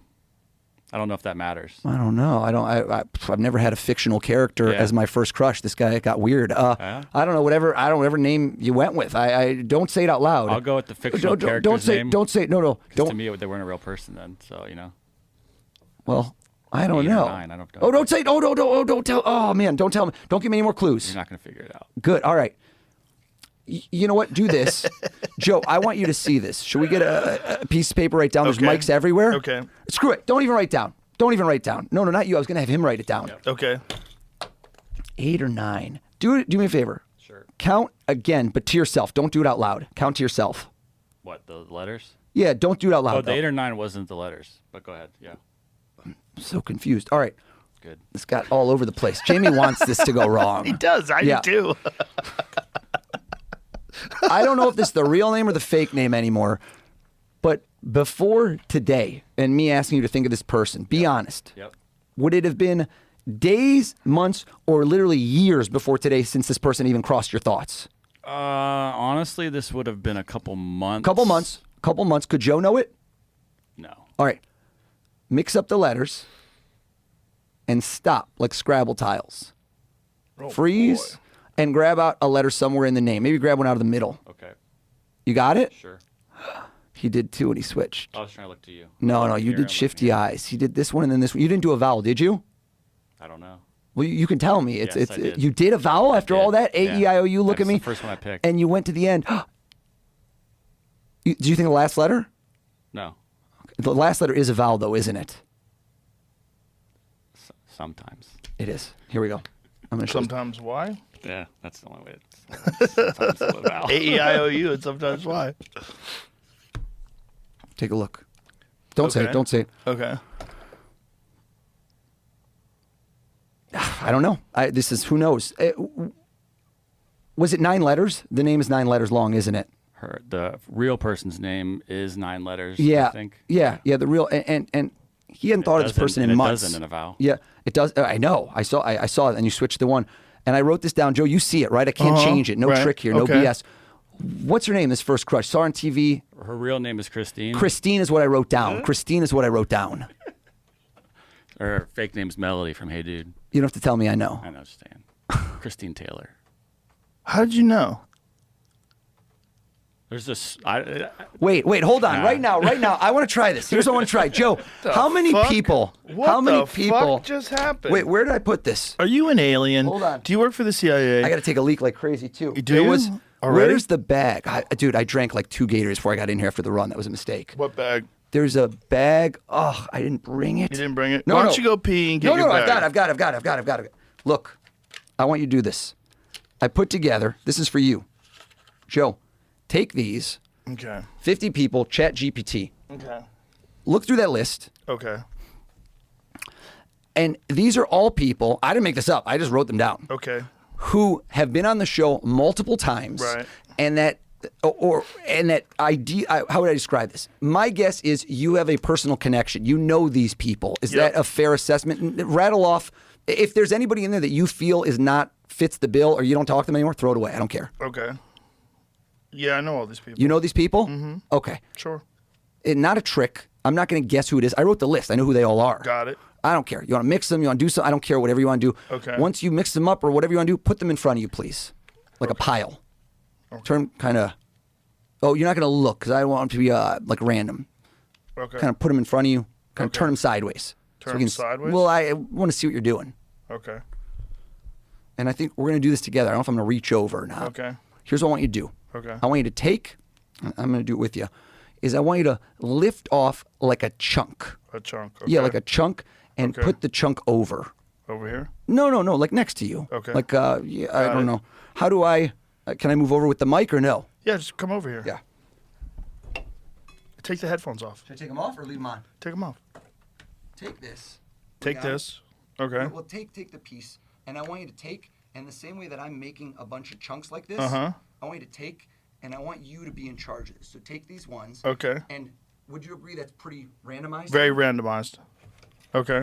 And I want to assess, right now, there's 5 of them, Okay. is take one of the piles Okay. and put it, like, which other pile you going with?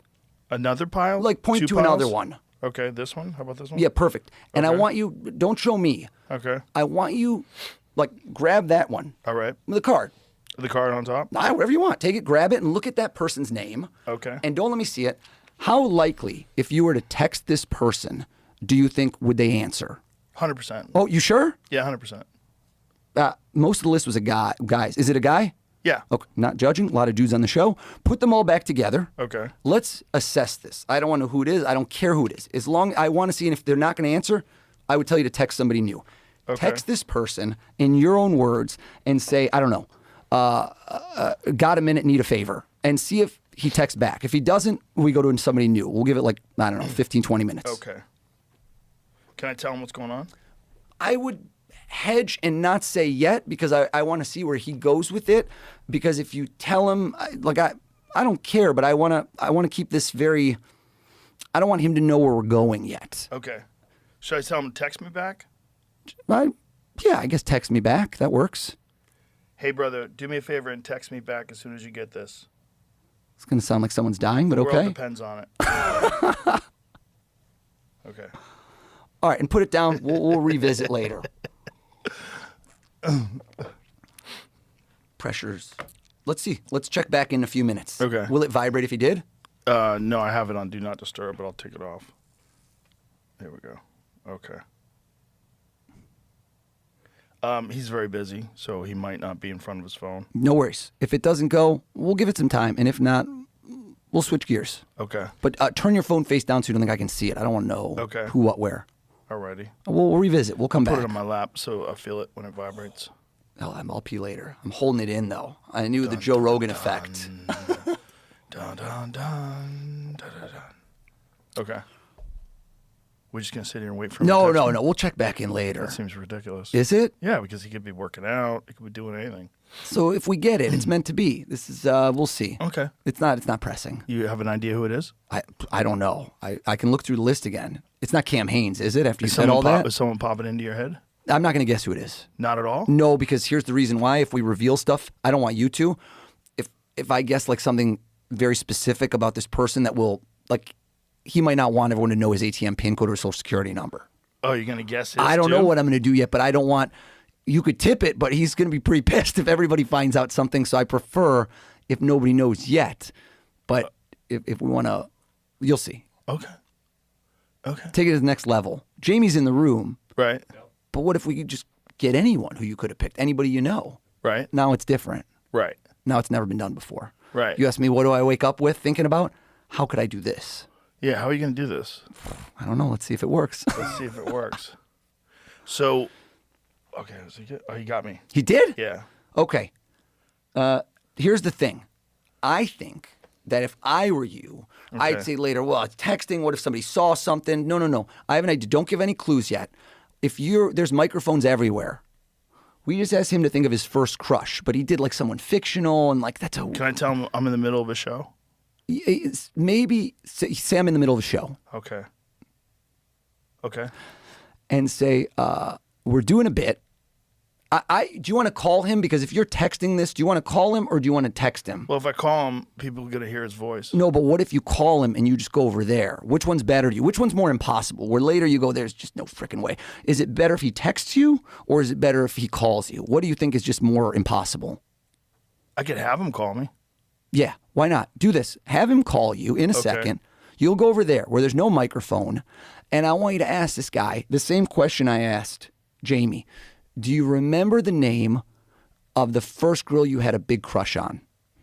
And sometimes people don't remember. I just want you to know I've done this a lot. Should I ask him that? Not yet. I would do it on the phone.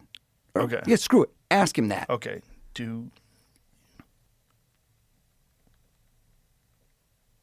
hold on a second.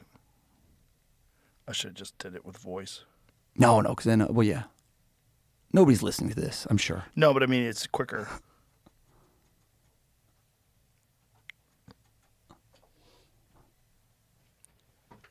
Don't tell me what he says. Okay. If he says no, a lot of people don't remember this question. Okay. So then I hedge and I go, well, who's the first girl you ever kissed? So let's see, but make sure there's absolutely no way I can see what's on your phone right now. Are we clear? You can't see. Boom, get that tight. You can't see, bitch.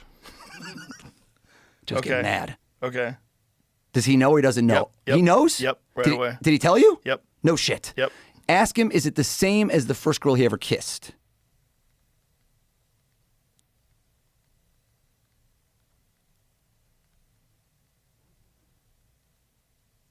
Okay. See what he says. Here we go. No. Does he remember her name too? Okay.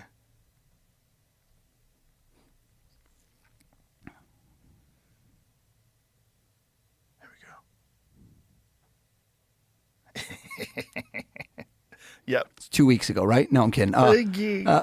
Put away. You have 2 names in your head. Okay. Can we establish the fact that you have 50 people that have been on your show? Yes. That you took anybody. Right. If this person would have texted back, text somebody else. I don't care who it is. Right. There is no conceivable way. This isn't a bank that gave you a number. Right. And if he didn't know who it is, we would have done something different. I don't even care. Put the phone away. Okay. How am I going to do this? How are you going to do this? How am I going to do this? Right? And he said, what happens when it goes wrong? Nothing. I'm not getting paid to be here. I don't care. You're freaking me out.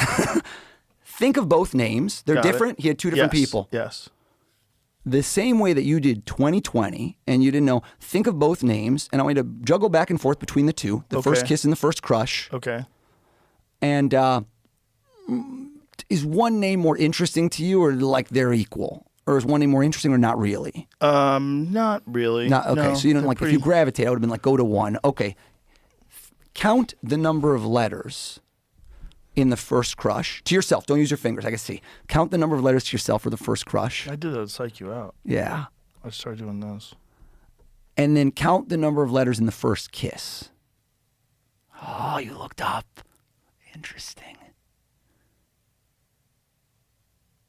They're not equal. Can you agree with me? They're not the same amount of letters, are they? No, they're not. No, see, because you would have had the same reaction. Do you know when you put somebody in a polygraph test? Have you ever been polygraphed? No.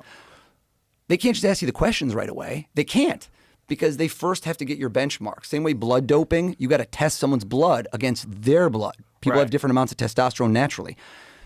So I had to see how you would do each one. Mm-hmm. And then you did the thing with the eyes that throw me off. The first crush, is that name shorter than the first kiss? Yes. Yeah. Go to the first crush. I'm going to go with that one. Less work for me. Okay. One more time. Count the letters. Okay. And you were trying to avoid it. 6 letters. Is that name 6 letters? Yes. Yeah. Mix up all the letters Okay. in that first crush's name. Forget the first kiss. Okay. Scrap it. Okay. And pick any one. In your head. You got one? Got it. Jamie gave me a gift on a platter. Thought of a vowel. When he did that, it was 100% you wouldn't pick a vowel later. You didn't do a vowel in the name, did you? No. Dude, I'm here for a reason, right? I haven't done this. I've been doing this for a long time. Right. Told you. Goal is to be the best in the world at this. Okay. I have watched. I know everything you just did. Second letter. Do you think it's second letter? I will. M. Amanda. Is the name Amanda? Yes. What the fuck did you just And do? you will talk about this for years. Hold on a second. I'm texting him back. Can you figure out the second one? No, I'm done, man. Come on. That's showbiz. You do your closer, you drop the mic, and you pick the mic back up? Never. Do you want to know who it was? No, I don't want to know. My friend said you're a witch. And he said, kill him now. Definitely a comedian. Definitely a comedian after that. It's definitely a comedian. It might not be. I hang out with a lot of weird people. Yeah. I don't know how to go back to conversation mode. Am I right? And I got pissed like a racehorse. Okay, what do I let's do? go pee. Do I pee or no? Yeah. Do we keep going? Do we go strong? With this? No, With I'm just more? saying we'll We definitely can recalibrate. pee. It's always easier to pee. Is that all right? Yeah. No, it's perfect because you don't want to. It's too hard to form sentences when you have to pee. All right, I'm gonna take a quick a leak. quick break. We'll be right back. Rapid fire. Are we back? We're back. Whew, lightning. I feel right. like much better. brand right? new. Yeah. Oh yeah. Yeah, I know the feeling. I was sitting on it. You rehydrate. And I drank you're so like, much "Oof, Gatorade right before, and I was like, oh, party foul. Should have ran thought that one through. 27 miles. You deserve a little Gatorade. So, do you want to know who it was yet? It's up to you. I like hanging thread, but it's up to you. But what is the purpose of hanging the thread? No, I can tell us at the end. Can you tell me who it is? I could, but come What do on. you think it is? No, I'll tell you at the end. Okay. You already gave the comedian. You said I this. didn't say comedian. No, it's You a said comedian. He's a witch. Kill him. 100%. 100%. That's not Ben Shapiro. You know what I'm saying? Did you say which? Did he tell you? No. I took the quickest pee of my life. I raced No, over there. I didn't tell him. You didn't shit. tell him? No, I don't want him to know. Curious, do you think that there's people that knew this shit back in the days of witches? They figured out some of the powers, maybe not powers. I but think like that you know how to do? 100% psychics of the past used a lot of the same techniques I'm using, because when I watch psychics, and I have people always tell me at certain things, they tell me like, oh, I saw a psychic do this and this and this, and I hear it and I go to myself, I could do that same trick and I could, no offense, do it better. But think about it. I'm doing this right now with an ethical compass versus if I go, oh, I'm getting this and I thought about this and this is what happened with your dad. And you're like, oh my God, you know, I'm like, well, it's only 25 grand more to have a private session. Let's talk to him a little bit more. Right? Yeah. I'm not saying there's nobody psychic. I'm telling you that a lot of the psychics that I'm watching them, like, I know how you're doing that. That was my other question. Yeah. Was going to be, have you caught anyone trying to get some stuff by you? Like, I don't know. Like a psychic, you mean? Not a psychic. You're buying a car and someone's trying to pull some trick on you. Like, I know what you're about to do here. Well, 100%. You know, not a shameless plug, but like I literally I wrote a book. It's coming out in October where it's all about, it's called Read Your Mind. And it's not me telling you how to be a mentalist because 99.9% of people don't want to guess a first crush. It's not useful to you in your life. But what if you could read people more effectively to help you in your life, at home, at work, in relationships? That is a quantifiable thing that the tools of a mentalist, when not used for entertainment, but in life, day to day, are extraordinary. For sure. Yeah. Yeah, I mean, you must be great at all kinds of things because of this. I don't know about Anything that. dealing with human beings. Right. Negotiating. Yeah, I would imagine. I've never sold a property at a loss. Let's just say that. It's been pretty good so far. You get in there, you're like, I won't take $1 less. I'm like, I know you will. I know you will. That's funny. That's funny. What a weird skill to have. Right? What's a good book A good book? to read on this? Well, on becoming a mentalist? Yes. Or so? On any of these skills. Like, what did you start with? Do you remember the book you started with? Do you mean if you want to learn how to do Do you mentalism? remember the book that you started with when you first started learning this stuff? So the first book I started reading was a book called 13 Steps to Mentalism. But man, is it going to be tough for most people because it was written in the 1920s. So it's kind of like, you know, it's like watching an old movie. No offense to old movies, but I'm like, oh, it's hard to get into this with my attention span now because it's antiquated. Some of it still applies, but you have to really do a big reach to know how do I apply this? Because back then there were no TVs or no phones. That's what I started with, but I had to learn the hard way. So much of what I do now is, again, I told you, I don't really do what other people do because I don't know how to explain. They create different, right? If you were building a house and you have all these tools, you're going to build using your tools. Does that make sense? Yes. So I've got this set of tools. I knew a hammer does this. I do that. I create with the house already built. So my vision, again, and what's been a differentiating feature is I build with the person at the end in mind. And I already know what the house is going to be. I know what the memory. I know what you're going to say. Like CNBC. Do you ever watch that channel? I try not to. So CNBC, Fox Business are financial channels. I have been on those channels dozens of times. How many other mentalists or magicians have ever been on them? Zero. Why is that? Because it's unusual. That's a serious network. Why do you put me on?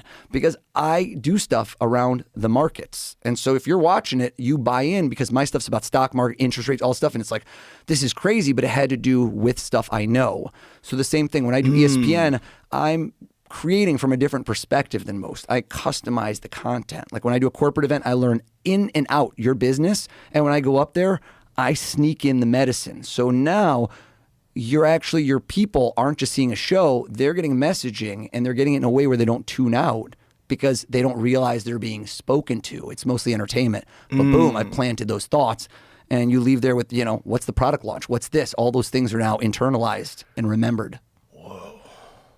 And this 13 steps that you said it was written in the 1920s? Oh, fact check me, but I think it was the 20s. What did this guy do? What was his job? He was a mentalist? Yeah, but there were no mentalists back then. There were just a few people, but they were telling you the skills of psychics. They were showing you how psychics did stuff, and it wasn't really debunking, but they're showing you all the tools, the 13 steps, like what are the ways that we can read people more effectively, and what are the tricks of the trade of what we do, right? Like how do you know when someone's counting something like that, right? And you're counting the letters, because to me, you might as well be playing drums. Do you understand what I'm saying? Like if you're playing drums and I have an ear for it, I can hear the beats. Right. So once you learn how to do certain things, they build on top. If you're counting letters, like again, names are anywhere from 3 to 12 letters. It's not rocket science for me to figure it out. And again, I can't do it in a vacuum. If you turned your back and said, I'm not doing anything, if you controlled the environment, I can't do it as well. Right. It goes back to that fear thing. If I started messing up right now, you'd be like, oh, it's getting awkward. And you would pull back and I wouldn't be in control anymore. Right. So like a lot of what I'm doing is I'm, showing you how I can read you, but also you're allowing yourself to be read. Right. So like when you're saying count the letters, you can see me counting them. I can see when you're counting. I can see when you try to throw me off the count. It's like a poker player. A poker player knows if you really have aces, pocket aces, or you have 2-4 and you're bluffing. The best ones do. Which brings the question up, why don't I play poker more? Yeah, why don't you play poker? It's too boring. Like I that's a grind, man. I'd rather make money doing this. It's 1.5 speed. Yes. Your whole life is 1.5 speed. That's wild. That's really interesting. I'm fascinated now. I think I'm going to read one of those books. I'm going to probably get that one. I'm going to send you one. I'll try and find a better one. Well, that but one that's seems the first interesting one. too because I want to read the origins. I want to read it like when it first started out. Like what was it like in 1920? Like what did he learn and where did he learn it? Is this it? You find it? Yeah. 1950-ish or so. Oh, well. But it's also not known. He wasn't This is very the guy? public. Yeah. So he's born in the 1930s. Oh, I screwed this up. It wasn't 1920. So no, the other one's 13 Steps. There's another one by Theodore Look at this. Anneman. He did not make his birthplace public. Oh, you fucking sneaky bitch. He's a sneaky bitch. He's the first mentalist and he's sneaky. Though is believed to have been Mill Hill suburb of London for unknown reasons, he renamed himself Tony Corinda. Corinda. So he's born Thomas William Simpson, and he renamed himself for some reason Tony Corinda, a variation of the surname Conradi. When he began working as a mentalist. In 1950, he opened up a shop where he sold all manner of stage magic goods, but catered especially to mentalists. He later took over the magic shop on Oxford Street. The shop was at street level and thus catered mainly to the regular public, so that many of the items sold were either practical jokes or beginner's tricks. But items for semi-professional magicians and hobbyists were also sold. Around the same period, Corinda had the magic concession in Hambley's toy shop on Regent Street. Interesting. So the book, 13 Steps to Mentalism, was in 1961. So he wrote a series of 13 booklets on mentalism between 56 and 58, each one dealing with a different aspect of mentalism or allied art. Interesting. I'm getting you a copy. I'll buy it. Is it reprinted or is it one of those No, ones you it's have to definitely buy? reprinted. And see, it's since become to be the essential mentalism reference book. But again, you're going to have a big problem because you're going to read that book, and if you make it through to the end, which God bless you if you can, you're going to be like, yeah, but how the hell did you do all this stuff? It's not going to, you're going to get to the end of it and be like, so that's baby steps. And then you've got to get to the next level. Oh, I'm sure. I'm not thinking I'm going to get all the information from that, but I'm curious as to like what the origins of it was. Like, how did this guy devise these things? Like, how did he figure it out? Psychics. So it's, again, people with psychics want to believe. Anyone who's in that room who paid that money to hear psychic has someone they've lost, and they want something with them because there's, Do you believe in any psychic powers at all? So again, I'm not like a debunker because I'm kind of like agnostic in this thing, which is I just believe what I've seen so far. And in a lot of instances, I've never personally experienced something that I couldn't explain yet, but a lot of people have told me their experiences. Have you heard of the telepathy tapes? Yeah. So that, I know you had her in here, but have you watched the videos? I mean, come on. Yeah, that's wild. No, I'm the opposite. I do not think that's real. Oh. Yeah. Oh, really? No. Why? Well, have you Tell me watched, about what the videos. So Can we show the videos? Well, I don't know if he's got the paywall again. I don't want to controversial, but Can we pay? they're holding, in many instances, in that form of communication, the person who knows the information is holding the letters. Do you understand what I'm saying? So right now, if I had shown you a word, and you're either touching somebody, right? If you could get. Do you know what a two-person Kodak is? No. So two-person Kodak is like a mentalist thing with two people. There's a few that are the best in the world, Avicens, Mind to Mind in Dubai, like a few really good ones who've done this. And what they do is they can be blindfolded in a different area, and anything you hand to them, anything you say, the other person knows it. No electronics, no nothing. They just look at your credit card and they'll guess the credit card numbers. And the way that's being done is they're communicating to each other based on pauses, based on like a million ways that you can't think of. It's the best Kodak ever without speaking, and you'll watch it and you'll be like, there's no way they're communicating, but they are. And so it looks like telepathy, but it's not. You get them in the room with scientists, you'll fool every scientist under the sun. What they're doing is like not bulletproof at all with the kids. And again, God bless, if I had a child in that condition, I, for not one moment, wouldn't want a solution. And I would want something to know that they're in there and that I could talk to them. And I don't want to speak out of turn, but from the videos I've seen, I can explain that in a minute. They are moving things around and positioning the letters. If you do a double-blind study where the person does not know the word, that they're trying to communicate. I'm not even saying psychic. Just don't tell them the word, the person holding it, and only show the word to the person who should be saying it, right? Right. If you're the autistic child, show them the words so their eyes see it, and then have them type that word in. And do that for me 9 out of 10 times. And they've not been able to do that. That's not even psychic. That's just show me that you can type the word in that you saw. And so when you do like a deep dive on that, it's been...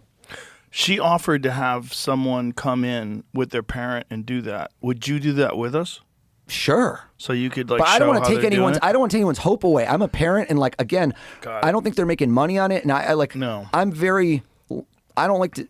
Again, when you ask me psychics, there's people who had real deep experiences, and who is it for me to take that away? But when I watch that, and you're like talking to somebody who's a pro at doing this, same as psychics, I can see exactly how that's done. But what did you think about their ability to read languages that they've never studied? So again, you're missing it. So that's, again, the devil's in the details. Okay. It's the memory, what you remember of the story. Show me how they did that. Did either of the people there present know that language, who was doing it? And how was that being communicated? Did the end person who's moving the board around know what the meaning of the word was? Do you understand what I mean? Yes. So, like, again, you're hearing the Cliff's Notes, the end edition. Watch the video and show me something that I can't. There was nothing I saw in that special or that in that telepathy tape in the videos that I couldn't readily explain. Really? That's correct. Interesting. Very interesting. So, could it be right? Yes. I'm not saying it's not. I'm not, again, they could be 100% right and I could be 100% wrong. Hubris. Right. I haven't been in the room with them. I'm judging simply from videos I've seen. But as someone who is for a living pretending to read people's minds, but I'm actually reading people, I can see how it's being done. Interesting. The method, it's kind of like a casino boss. I see how that person's cheating when they're playing cards. Right. Because I know all the cheating methods. Interesting. The other thing that they said was these kids all have this area that they go to called the Hill. Yep. They go to their. What do you think of that? So again, I heard it. It was unbelievable. Like the podcast was incredible. I don't know. I don't like. You know, I've heard psychics tell me, people tell me I saw a psychic, and how do you know that my friend died after we saw a Grateful Dead concert? And I'm like, well, I don't know. I'm seeing a lot of stuff on you that looks Grateful Dead vibes. Like if I told you that you're a big Roger Waters fan, you'd be like, how did you know that right now? So for everyone not looking, Joe's wearing a Pink Floyd shirt. Like right. you can figure out a lot of stuff based on cold reading. I can see what's the wear on your wedding band? How do you behave? What are certain things? When do you pause at a certain moment about certain things? Did you lose someone? I can tell instantly if you're having a feeling of emotion. Like anyone good at this, and not even great, but like good, can notice a lot of things. Like a psychic just watches you. So you can kind of tell like what a person's done that day? I think you can get you can guide them to what you want, which is when you get a hit, right? Think of that game when you're a kid, hot, cold. You hide stuff. Right. Right? Your brother or sister looks around and they go, cold, cold. Do you think I woke up early today or late? I don't know. There's no on-demand feature to the show. There's I think not? you woke up early, though. Really? Yeah. Why do you think that? I don't know. Just based on what you said it. Nope. Nope. Woke up late. Good. I got it wrong. I'm happy. I'm happy. You'll be like, we screwed this guy. Finally, we got O's, and it was with a 50-50. That was just a rando. Coin flip. Yeah, that was. You know what? We'll do a coin flip before I leave. Okay. Who has coins anymore? I brought one coin. I heard that there's a penny that's in circulation that's worth millions of dollars. I heard that too. Yeah, that wheat penny, the Yeah. one with the wheat on the side My of it. buddy Lewis House I saw that on my social. He found one. Really? I think so. Whoa. It's fucking super valuable. Worth millions. I'd be like, yo, Yeah. give me that wheat penny. That's crazy. A penny worth millions.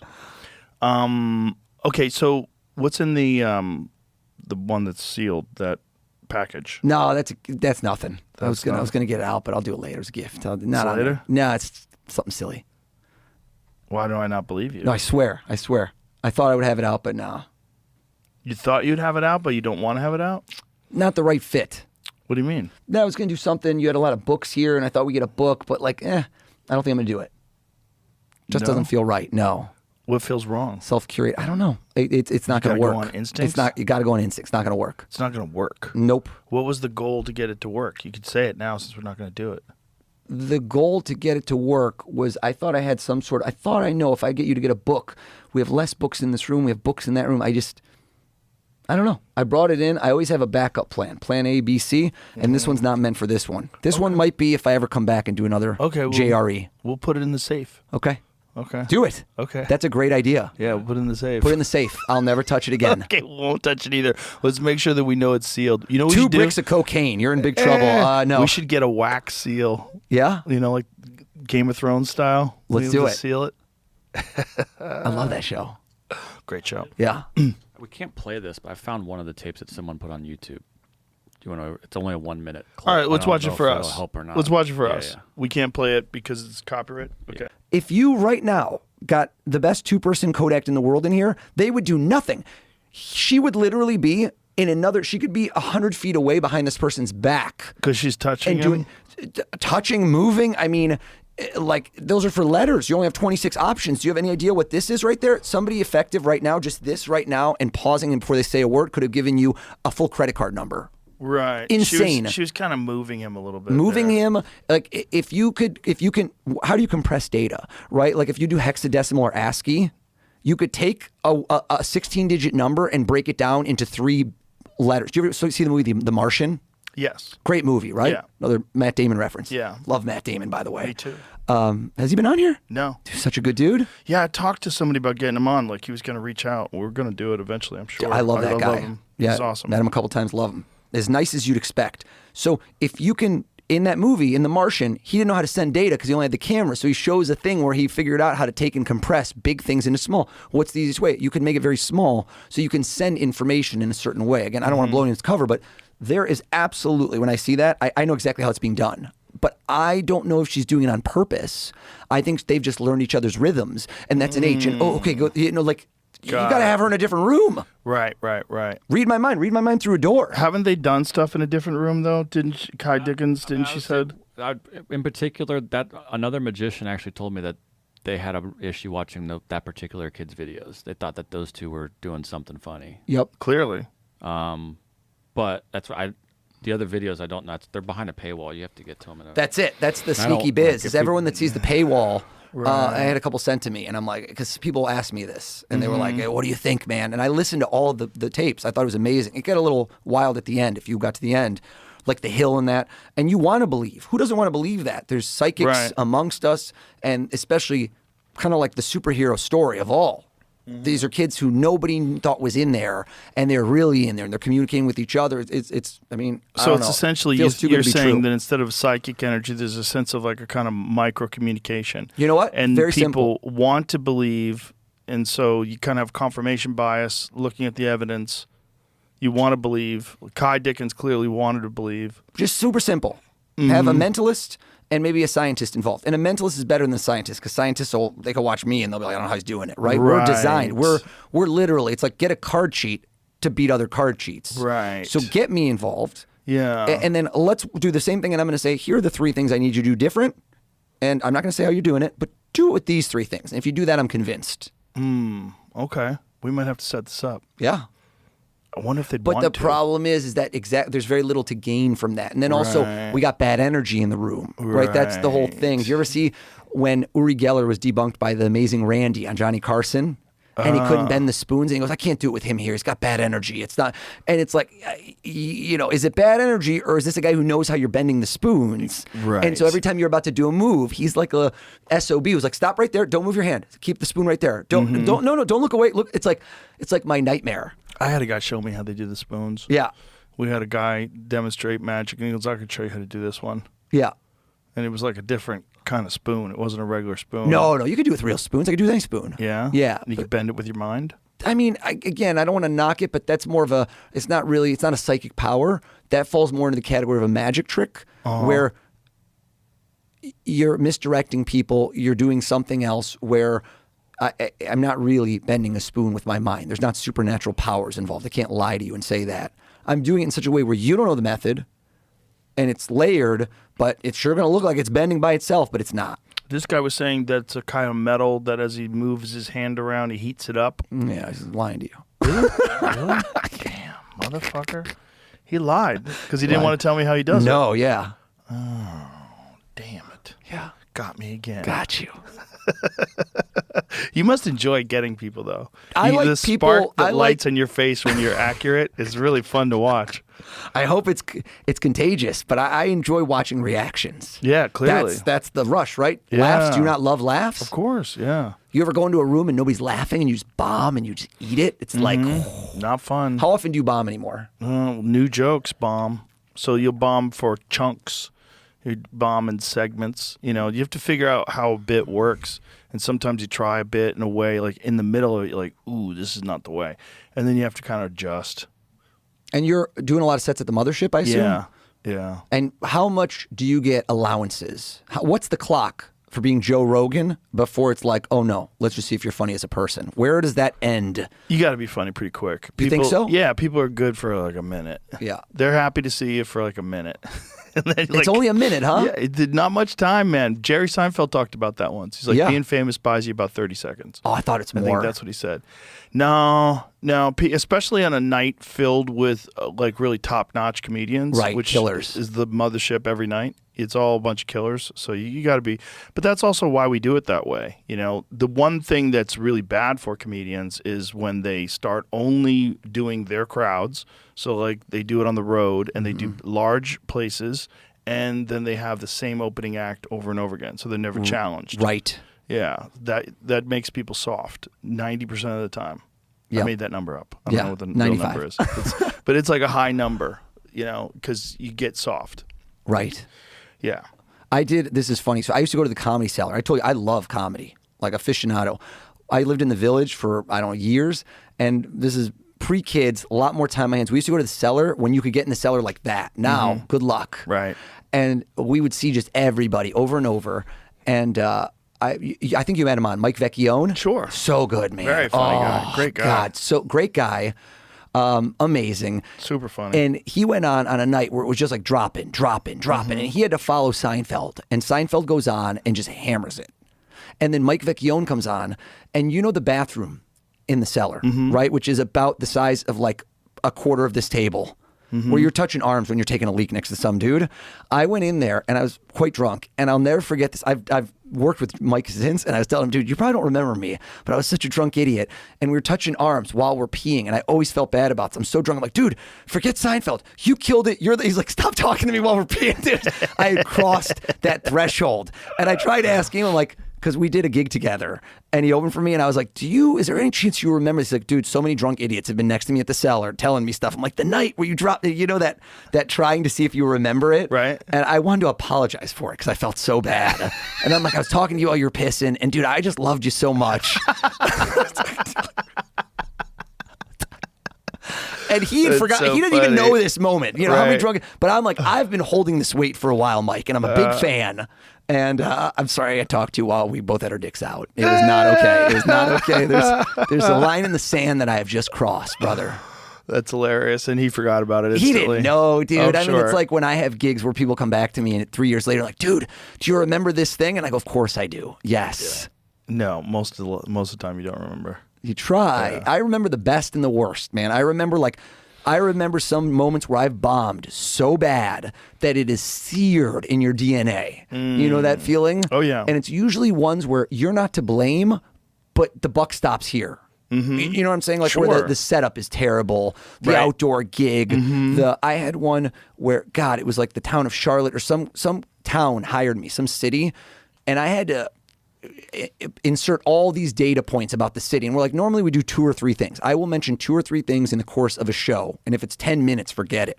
I don't want to be a salesperson up there. People tune out. If they're like, what are you selling me something right now? Right.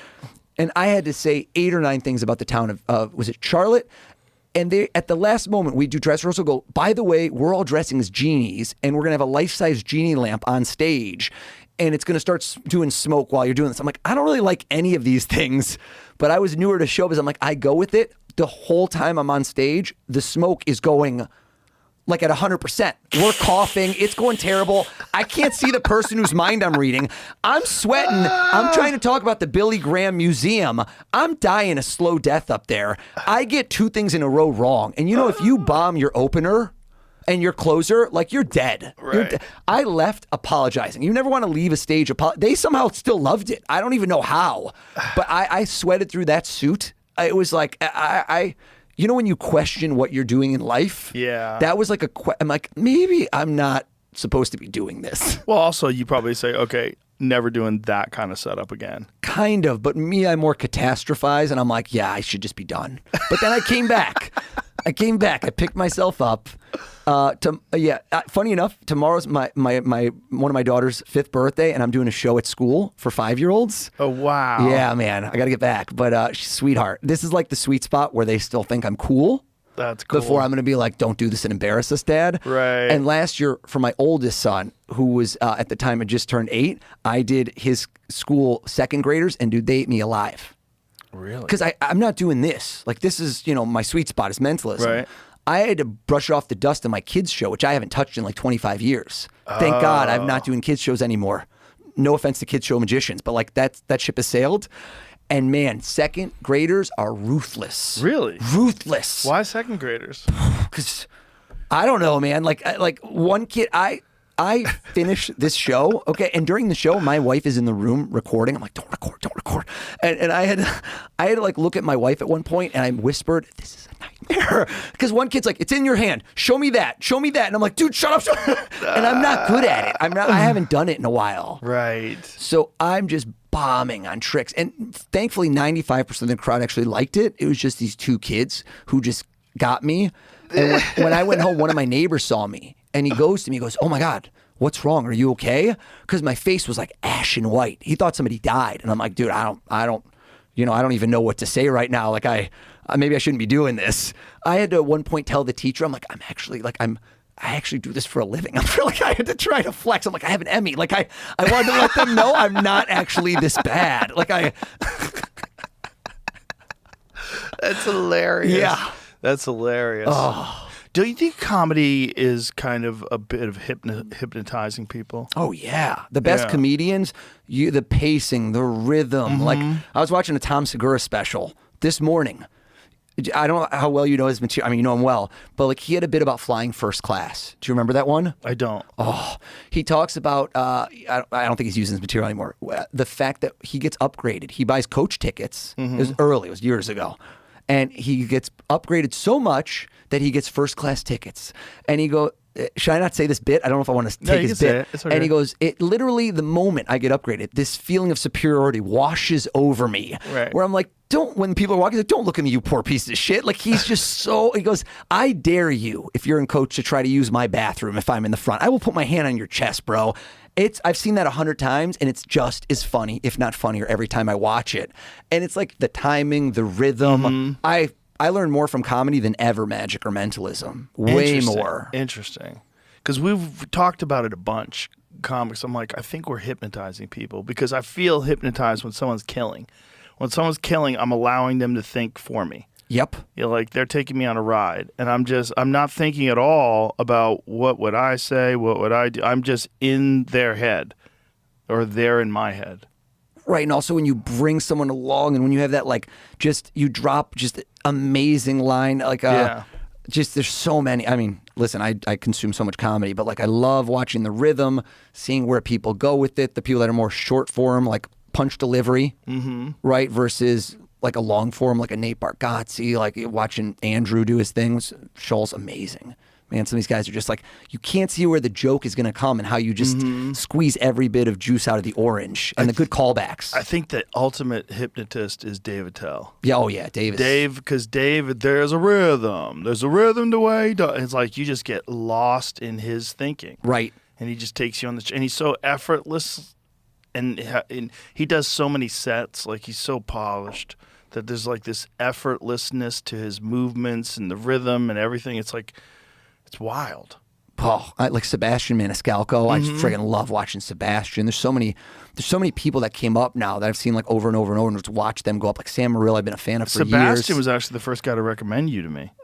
I love Sebastian. Shout out to Sebastian. I love you, Sebastian. Yeah. Was there anyone else after that? A couple people told me you were awesome. Nice. Yeah, quite a few. No, Sebastian's such a stand-up guy. This friend of mine, when I told him that Shane Gillis. It's Shane Gillis, isn't it? It is. Yeah. You just thought of it. You shouldn't have let down your guard. I just knew it. How'd you know? That was it. That was the moment. What did you see? I can't tell you, but that was right when you said this friend of mine. I knew you were going to protect your parks, and I said, could it have been Ari? Could have been Mark? And I immediately knew it was going to be Shane Gillis because neither of those two would have said, definitely not Mark, would have said, kill him. He's a witch. I just knew it. Yep, that's Shane. That's such his sense of humor too. He's a witch. Kill him. Yeah, that's so Shane. That's so Shane. Yeah, that was a little bit of a giveaway because I said it was my friend. Yep, that was the giveaway. That was a giveaway because I didn't tell you it's someone that you said I know. 100%. So now I'm thinking like he must live in Austin. Like there was a lot of indicators. Yeah, whatever. But that's part of the thing, right? Right? But that's also you admitting that this isn't like supernatural. I'm not psychic. So everybody, when people put me on the spot and like, tell me this right now, I literally go, it's not Netflix, it's an on-demand feature. Like again, that's where these skills, when people are like, why don't you win the lottery? Why don't you, like all these things that are silly where you don't get what I do, apparently.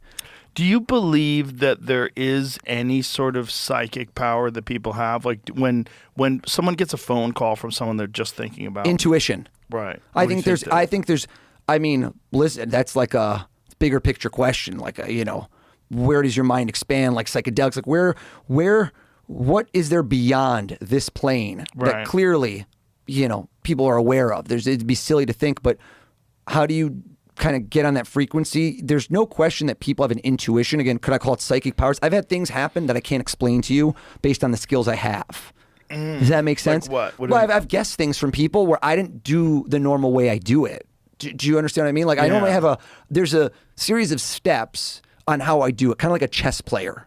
Okay. Right? You get a chess player, you get Magnus Carlsen, you get the best chess player in the world. They can literally blindfold play 30 people, and I'm like, how you doing that? Right? That's like magic to me. Right. But you're keeping track of all that stuff in your mind, and you're doing stuff that is indistinguishable from real magic, in my opinion. But you've hyper focused on one skill. Mm-hmm. That's what I've done. You just think it's a lot of skills. What I've focused on is one thing: is assessing what people are thinking and what they give away that they don't think they're giving away. That's all. I just guess secret information for a living. But to make it exciting and entertaining, I add bells and whistles and make it interesting. Otherwise, it'd be boring. How many mentalists are out there? Like, is there a community, guys? You share notes? Sure. So there's like I wouldn't call it a brain trust, but there's people I bounce ideas off of when I'm creating, kind of like you'd punch up jokes, where here's what's rare in our world. There's creators and then there's performers. Do you know what I'm saying? Like writers, and it's like singer-songwriters. How many people have their songs written for them? Right. Some of the biggest stars in the world. Right. And how many are like Taylor Swift style, where you write it and this, and you get a piece of you in it? Yeah. And there's something about when you write your own song. I'm not knocking people that don't write their own song, but there's something that you feel different. Right. Do you know what I mean? Which explains the connection Taylor Swift has to her fans. I believe so, because you're getting a piece of you that somebody else can't. I'm sure that just a random pop star that gets like some factory. You'll still like it. Like I freaking love a Backstreet Boys song. Don't get me wrong. How like dare you? I want it that way, Joe. But like when you are with her, and I'm sure like Jack Antonoff, she has a huge, amazing crew of writers that I'm sure get things out of her. Mm-hmm. And I know a lot of like music producers, but you feel some connection. Right. So what, again, I think is differentiating. There's a lot of mentalists, but it's a really small number that are the singer-songwriter, the creator-performer, who have the thoughts and are constantly doing new stuff. Mm-hmm. Because we are a cover band. Most mentalists are a cover band of other mentalists. Got it. We don't need to do new stuff. Right. You could literally do the same thing. This is pretty amazing. I could do this for the next 40 years and make a good living. God bless. And why do new stuff? Like when Louis C.K. was popping out 3 specials a year, everyone's like, what the, why are you doing this to all the rest of us? You're so creative. You don't have to. And in our profession, you really don't have to, because you don't have to bury material. Right. If I'm not putting stuff online, if I'm not going like crowd work, the Matt Rife model, who, by the way, I love that guy, but like it changed the game. Now, if you want to blow up on social, you've got to be doing this, or do current events, do topical, do things you can burn. Mm-hmm. But I can't put my real act out there. Right.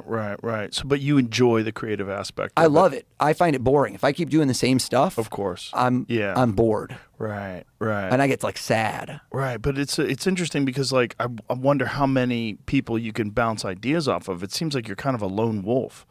Like in that world, I don't think there's a lot of comedians. Like I could call a lot of comedians right now and just bounce an idea off of. There's way less mentalists and there's way more magicians. And then of the group of mentalists, if you were to do the core one, and again, this is not subjective, I'm much more like objective, the way we looked at names, how many of them have done certain volume of TV appearance, certain volume of views, like which ones are getting the attention of the world and the zeitgeist? It's a very, very small number because you got to innovate, right? This is like an attention economy. You have to do stuff that's compelling to the viewer.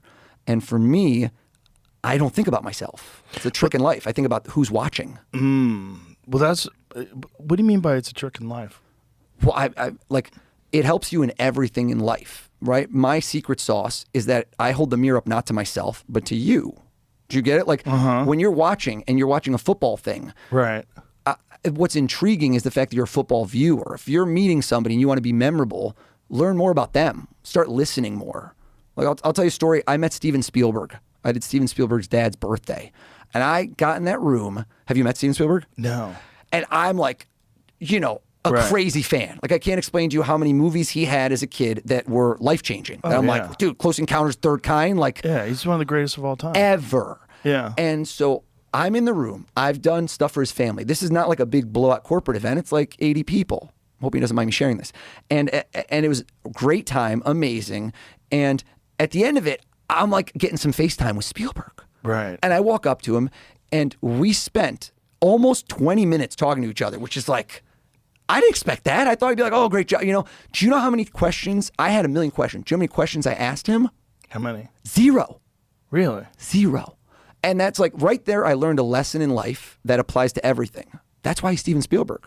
He is naturally curious. This guy, wealthy beyond belief, stories beyond belief. He could make it ego-driven, and he could have been telling me, oh, this, and I would have been hanging on my every word. But instead, he wanted to know more about me, and he kept asking me questions. I was like, just pause, dude. I have like a lot of questions. Like, come on.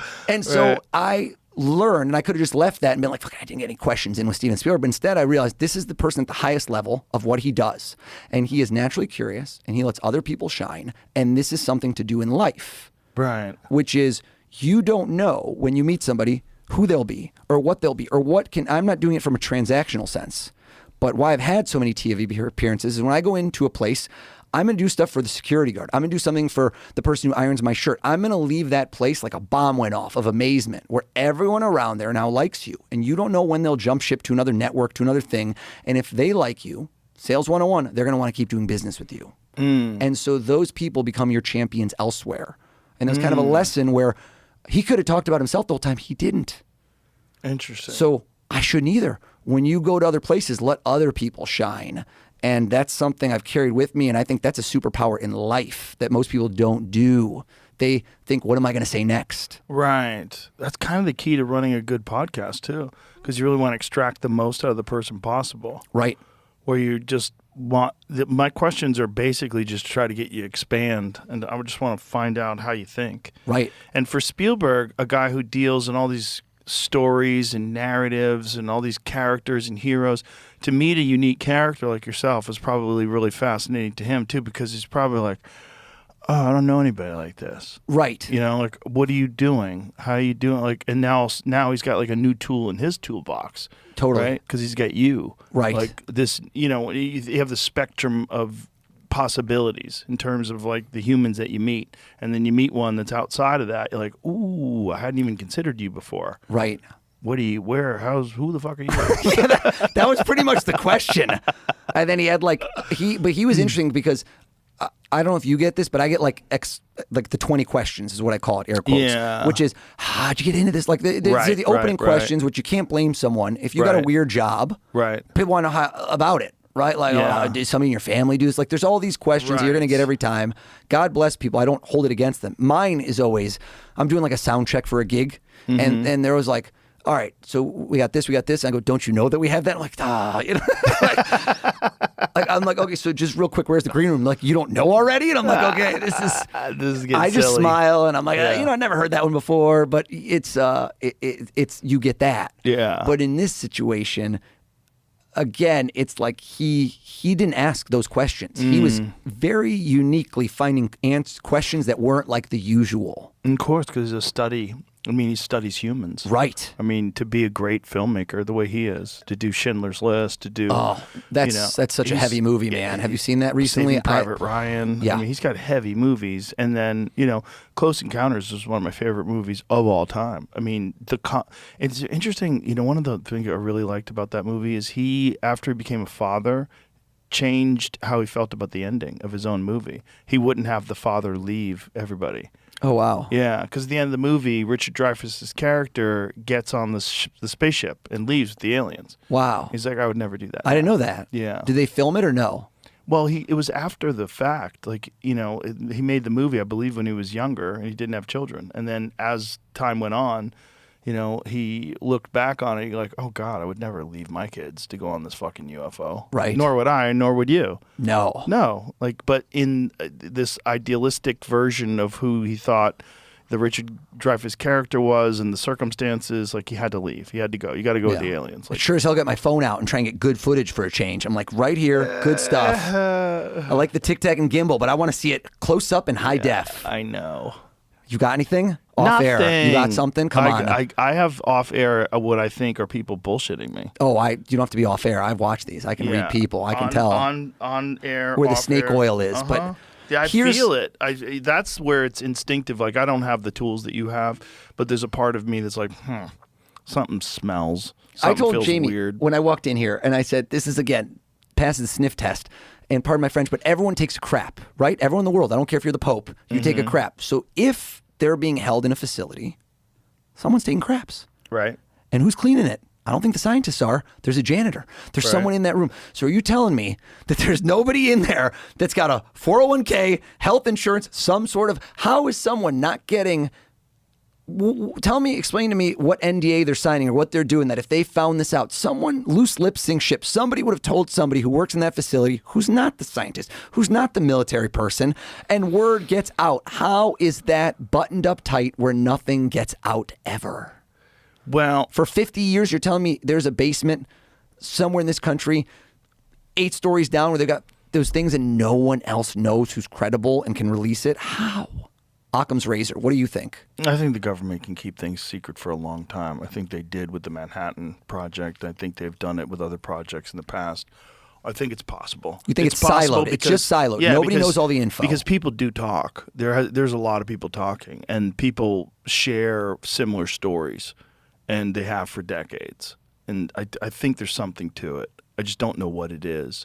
I think, we had Jesse Michaels on yesterday, who has this amazing show on YouTube, probably the best YouTube show on aliens and UFOs and UAPs. And he's very agnostic in his thinking, and he's very objective. And he also is very, very, very thorough as far as his understanding of the information. And even he is baffled. As much as he knows, but he knows more about siloed technology than pretty much anybody does in regard to this UAP phenomenon. Right. And he points to this guy, Thomson Brown, who was working on gravity technology in the 1950s. They had working models. Like he thinks that they have some sort of a gravity propulsion device. But then there's things like Roswell, where the crash, like if all those stories are true, that's too early. It's 47. There's too early. There's no way they had working models of these devices back then. So he thinks it's possible. He's not I know this is true. He thinks it's possible that it is both United States government secret projects that people are seeing, and there's probably quite a few of them. We actually pulled a few of them up and showed some of them that look like UFOs that probably is part of what people are seeing. But he thinks is also probable that there's some other things. And these other things could be from anywhere. And then there's just the Fermi paradox. Like, if they're all out there, where are they? There's so many planets. There's so many galaxies. Well, that's got to be the case. It has to be the case. It's the question of whether or not they have visited or whether or not they're here. Right. And then there's these like weird Peruvian mummies that we went over, these tridactyl mummies that they take CAT scans of, and you see the tissue and the bones, and they were all found in what is it called? What's the kind of earth that they found that these things are the dye something. Do you remember what it is? Where they were all dried out. I know exactly what the description, but I don't remember the word. Something earth. I know the word. I can't. It's escaping me right now. But all that stuff's very fascinating. So all fascinating. The ancient depictions on cave walls of these things, and we pulled up these tapestries that are 1,000 years old that had these 3-fingered creatures. Very weird. Very weird. But that doesn't mean they're alien. Right. You know, we talked rather about all the various versions of human beings that they're finding now. You know, from Denisovans to the island of Flores, Hobbit people. There's like there's a weird variety of humans that went extinct. Right. And these tridactyl things could very well have been that. Yeah, it was Christopher Melanon, right? Mm-hmm. And that was my favorite one. Yeah. Because he had, I don't want to butcher it, but I think he called it ultra-terrestrial. It makes the most sense, which is, think about right now if you just dropped a bottle in the ocean, right? What are the odds you ever run into that bottle in the ocean? It's impossible. That's what time is.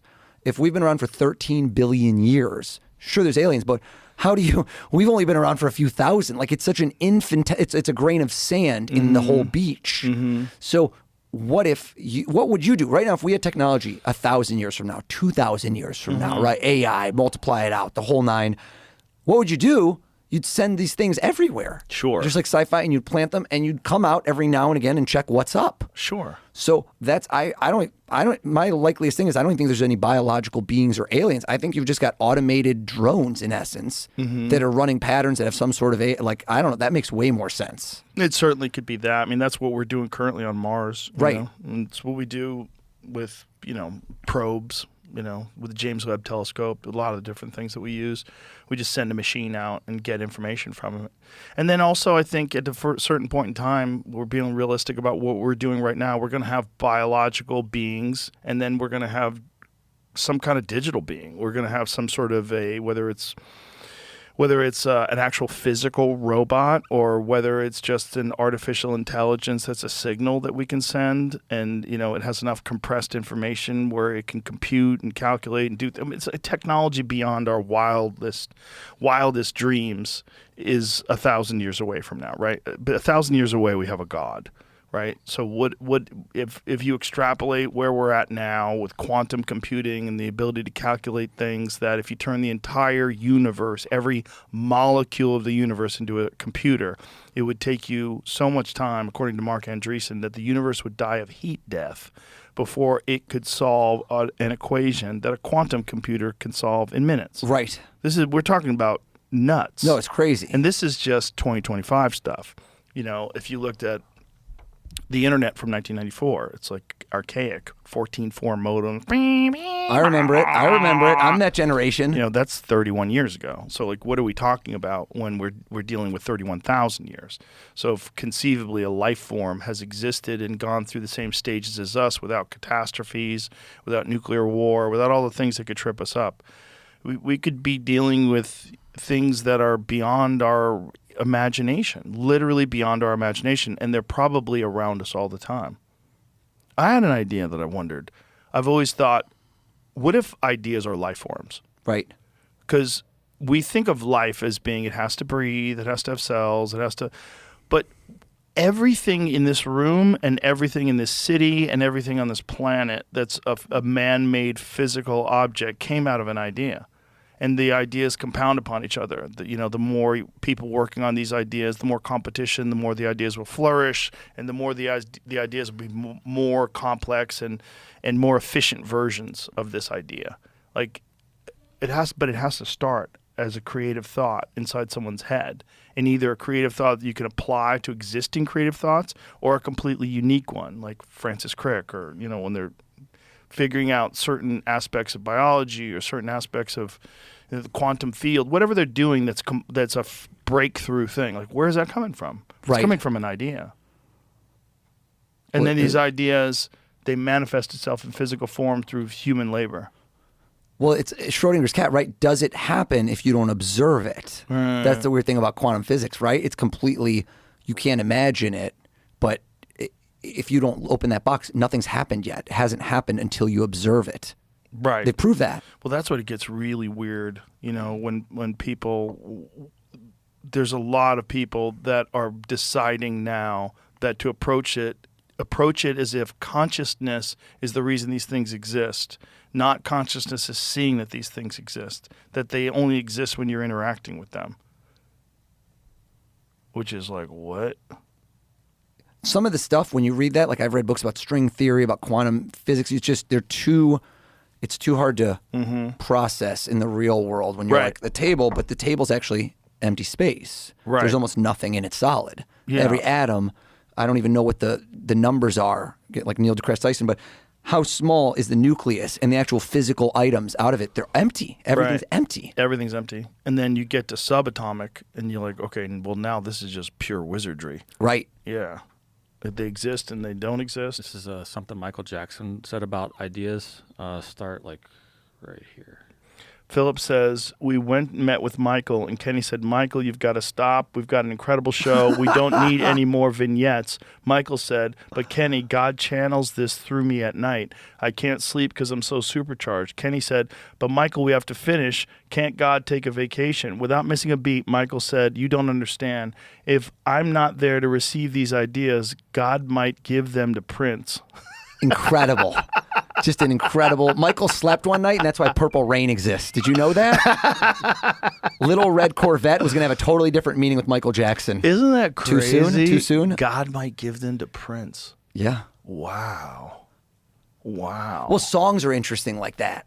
You know who I met last year? I was in Sweden. I did this conference, Brilliant Minds, amazing. And I met Max Martin. Do you know who that is? No. Max Martin is, you should look this up, how many hits he has. So Max Martin has, I think, more number one hits than anyone but Paul McCartney. Check that if I'm right. But I got there. There's so many interesting people. It was an amazing conference. And I was ready to geek out with him because I'm just so curious. It's the creative. Like, how does somebody come up with something is fascinating to me. Right. And one of his recent songs was Blinding Lights by The Weeknd. You know, that one's just such a massive hit. And I love that song. And I just like perfect. Sounds like a movie track in my mind. And how did you do that? Like how, where did you start? Did you guys have a beat? Did you know the lyrics? Like, I'm just so curious. How does that happen? Is it like in 10 minutes? Is it months? And he just walked me through like, he had a vision. We have this. We have like all this stuff that we sit down and then the music, then this. I'm like, just wow. It's so amazing to create something like that 1 billion people now listen to. Number one in every country in the world. It's like, how do you manufacture something so kind of perfect that everyone in the world likes it? Yeah. And is there a formula? Do you know it's going to be the hit before it is the hit? That to me is the most, like, how many bands get stuck for the rest of their life playing a song that they freaking hate, that they didn't know was going to be their, especially if you're a one-hit wonder. Yeah. You're like dead in the eyes. You're like, I got to play this again. Yeah. I got to, come on, Eileen. Like, you Isn't better it love funny that song. when you love a song and the artist doesn't want to sing it anymore? Like, And then they start singing it a different way at a concert. And you're like, why are you doing this weird a cappella, bro? I want to hear it like the radio. Yeah, that's interesting. That's kind of the difference, though, between musicians and anybody else. Because musicians, you want to hear the same thing over and over again. Exactly. Yeah. I have that a little bit where if I get clients who book me over and over, I say to them, do you want me to do something different? Because it's like jokes. Right. It's like, I've seen Gaffigan, are you going to do Hot Pockets? Like, people call it out. And I want to hear it, but you know the punchline. Right. Something that especially you're known for. So I found that if I did a completely different show, people are kind of mad. Like I don't have exit surveys, but like I kind of listen in and see what's going on. Like, I wish he did that one. Bon Jovi has got to do Living on a Prayer at every gig or people are pissed. For me, I need at least 2 of the things to be the same because people want to see if they can catch it the second time.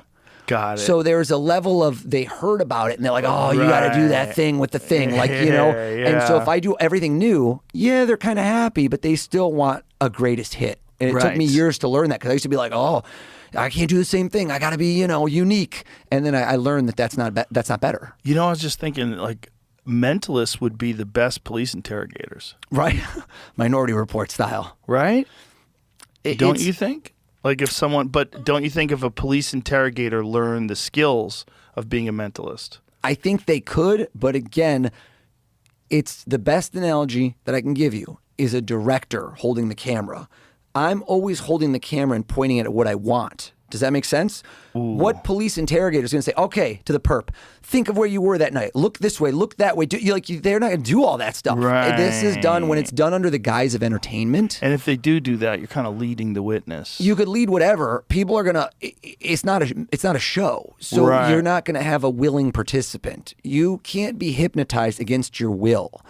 Most stage hypnotists, they do compliance testing first. Do you know what I mean by that? They have everyone in the audience hold your hands together and imagine and who can't get their hands apart. And the person who goes like this right away, they're like, I'm not bringing them on stage. Right. They're not doing anything. Right. You have to be able to be hypnotized. You have to be suggestible. Mine isn't necessarily suggestible, but mine is a maze where every time you hit a roadblock, I'm moving you around until I get you to the spot where you go through. And so that's why you asked me why I didn't do this. It wasn't going to work. I knew it wouldn't. I have more things planned than you know right now. Okay. I've been thinking about this for a while, but I'm not going to do them all. Okay. Because again, how do you structure an act? You leave the best for last. Got it. Never leave here doing the best we're thing in going the middle. down the home stretch. Are we home stretched? Are we at the final moment? We're almost at 3 hours. So wow, this goes fast, huh? Flew by. Remember when you asked me, did I wake up early or late? Right. The only thing I got wrong. Right. Right? Except, well, he said the vowel, but he thought of melody, but the Y was the, you know what I mean? That was a little bit tricky because A-E-I-O-U. Anyway, it doesn't matter. Here's what I want to do. You said 50-50, coin flip. Okay. And I brought one. You said, who has coins? What do we got here? A coin. What is it? Candy half, right? Yeah. All right, let's go. $50. I feel like one is not exciting enough. That's like a football game. Okay. Here's what I do. I don't know if you can see me from over there. Let's do 3 tosses. Okay. Statistically, how many we get right? 2. 1.5. All right. Either way. Call it in the air. Okay. Can you see me over there? I'm going to try. The table's real busy. Okay. Call it in the air. Tails. You going tails? Yeah. What do we get? Heads. All right. Okay. All right. Whatever. 0 for 1. Okay. You felt good about it when you did it? No. Okay. I just took So a you wild gotta- guess. Should I really put it in my head? No, do what. I mean, it's a coin flip. It's not a trick. Okay. Now it gets in your head because you guessed it and you're like, fuck, it didn't work the first time, Right. but nobody cares. There's nothing riding on Right. this. You ready? Call it in the air. What are you going with? Tails. You going tails again? Yeah. You're going tails again? Yep. I can't. I see. That time I would never change. It's heads. 0 for 2. All right. Third time's charm. Okay. You think you got it? Yep. What are the odds on that? So this has got to be your shot. Call it. Tails. Tails? I always go Yeah. tails never fails. What do we get, Joe? You're 0 for 3. Heads again. You're 0 for 3. You done? Nope. You want one more? Sure. You insist? Yeah. All right. You're not done. I said No. 3. Okay. Should I go over here? Has that envelope been there the whole time? This envelope? Yes. We sealed this Right. the moment I arrived at this studio. Right. Okay. You're going to get it this time, just for the record. Okay. Call it. Tails. Tails? Yeah. Fuck. 0 for 4. Are you doing this? I'm not doing anything. You're Take not the coin. making it land on heads? 0 for no, 4. but do you know how to do it? Like, do you have a method? Call it. Call whatever you want. Tails. So, did I do it? You said it. What is it? It's heads. But that Again? didn't count. That That's didn't 5 count. in a row. You just bad luck. Is that 5 in a row? I didn't really heads in a count row? that one. That seems odd. Let's try one more. Should double check the Do it tails yourself. still there. Do it yourself. Double check what, Jamie? Double check there's still tails on there. There's still tails. Okay, just check it. But this doesn't count because this one's yours. Whoops. That was very clumsy of me. Put it anywhere. Do it on the table. I just didn't have room on the table. It's tails. But did you guess tails? Yeah. Oh, okay. I just kept going. I feel you like just it's kept gotta be going. tails It's not a eventually. trick. It's statistical. All right. But statistically, 5 in a row of heads, it seems odd. I said to you, I hope everyone stayed along for this journey. I said, this is your future, This is my future. right? But I lied. Past, present, and future. Oh, my God. Now, hold on. I'm going to come over there. That's a Open it lot. up. It's you'll see what I mean, but I don't want you to open it. You open it up. There's Okay. 2 things in there. Now, freeze right there. Okay. Show us what you have. 2 envelopes. Well, not one's on an envelope. Well, it's one's kind folded of piece of folded paper. piece of paper. And then one is a manila envelope that's Is it sealed. all right if I come over? Is it taped everywhere? Yes, taped everywhere. So I'm coming over. Okay. Let's see what we got. You want to do it? Can you guys hear me? We're going to open it. Where am I? Is the camera here? This is Mike, but I have the. There's a camera over there. Is it camera? Okay, you tell me. Okay. I'll go around you. I just want to make sure Okay. you can see this. All right. Joe, look inside. Okay. I want you to look inside, and before you grab it, no. Look. Okay, I'm looking. And tell me, you see it says 2 words. Can I turn this around? I It just wanna says make sure you Joe see- Rogan. It says Joe will. Rogan, and I don't want to touch. Will you do it? I don't want to touch. Grab that one, that pink one Okay. out. and read to us. Grab that. That's your pass. Hold on to this. Okay. Read out loud. That's been in there from before we started. It says Joe Rogan will get 3 coin flips in a row wrong, insist on doing one more, and then get that one wrong too. The present. You can't change that. The past. Joe, take out what's in there. Okay. Tell us all. Look around the edges. It's stapled. Stapled. Like I usually used to Completely lick stuff. shut. Feel around. Like do this. Bring this over. I want you to see. Look. I don't want to touch. I just want you to like look around. Yeah, it's fully And stapled. It's stapled. Is there Yeah. any? When I walked in here, Joe, I made a big thing of it. I said, I want you to have this before. Right. Sealed. It's been here the whole time. Sealed. Yes. Impulsive, spontaneous in the moment. Got it. And I said to you, did something get in your head? Who earlier, when I said any fighter you've ever seen, what Right. fighter came to mind? I said Anderson Silva. Anderson Silva. Yeah. And how many fighters, rip it open. Okay. How many fighters did you say cycled through your head? And I said, be very specific. How many fighters did you think cycled through your head? I don't know. I said a dozen at least. Did he say a He's dozen? stuck with 14. You said Yeah. 14. I Read, said a please. wild Open that guess. up. Take that out. Okay. And I want you to please read what's been in there from the Okay. moment I walked on this set. It said Joe will have 14 fighters go through his head, but with Anderson Silva in the end and a fight that he won. Past, present, and future. That's insane. Past, present, future. The other piece of paper, there's one that's got... literally insane. Because at first I was going to go with Zabit Magomed Sharov. Do this. Grab the other piece of paper. It's got a paper clip. Freeze right there. This is the future. Okay. Stop. Don't move. Hold it right there in your hands. Okay, I'm holding it. Nobody knows the future. Nobody knows the future. It's true. Nobody does. Right. Imagine right now, best magic trick in the world. Boom. I Okay. throw a smoke bomb. Right. Disappear. Right. Anyone ever, someone famous though, otherwise I want to see my grandma again, Okay. appears right here instead. Imagine you literally, I don't want Jamie to do, but you pull up a photo, you show me this person's photo. Got it. Say it. Who do you see right there in that chair? Say it. What's their name? Miles Davis. Can I ask you a question? Yes. Because I like this. Here's what I always like to do. I always call it the grass is greener. I can see when people's eyes shift. When they have one person and they're like, I want that person. But that's the front of their mind. I can always get in the front. But for Right. this to be a legendary ending, who is in the back? Who is the person you thought of before Miles Davis? Tell us. Muhammad Ali. Muhammad Ali, right? Yeah. That's what I love. The gold standard. The reason you're going to talk about this for years is because you changed your mind at the last moment. That's been in there from when I walked in here. Look at what's in there right now. Muhammad Ali. How's that possible? That's insane. You are a witch. We're going to have to kill you. Lock the door, Jamie. Bam! That's really insane, man. That's really weird. I want to ask you how you do this, but you're not going to tell me. Yeah, off camera. Tell you everything. You show me where Bob Lazar's hiding the UFO. I wish I knew. That's insane, dude. That's crazy. It was Anderson Silva versus Rich Franklin.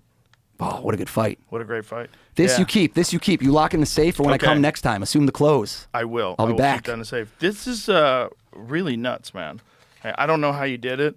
It's really crazy. The coin flip, the 14 different fighters, like all of it. Thank It's you. Fucking nuts, man. Change your bank PIN code right now. Change it. Yeah, I'm going to. Jesus Christ. Jamie, anything to add to this? Nope. We should have walked off when you just was silent. We should have just ended it there. This is like pure wizardry, dude. I don't know how you're doing it. Appreciate that. I don't think you're ever going to be able to explain to me either. Thank you. I appreciate you, man. was I'm a a lot of huge fun. fan for Thank many you. years, and I love what you're putting out in the world. And I'm telling you, I love it, and thank you so much. I'm honored to be here. It's an honor for me, too. This is like truly insane. I've been blown away before, but I don't think I've ever been blown away this much. This is really nuts. And it's like shattered my worldview.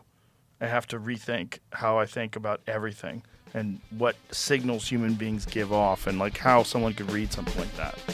Pretty nuts. Thanks, brother. Thank you. Woo. Bye, everybody.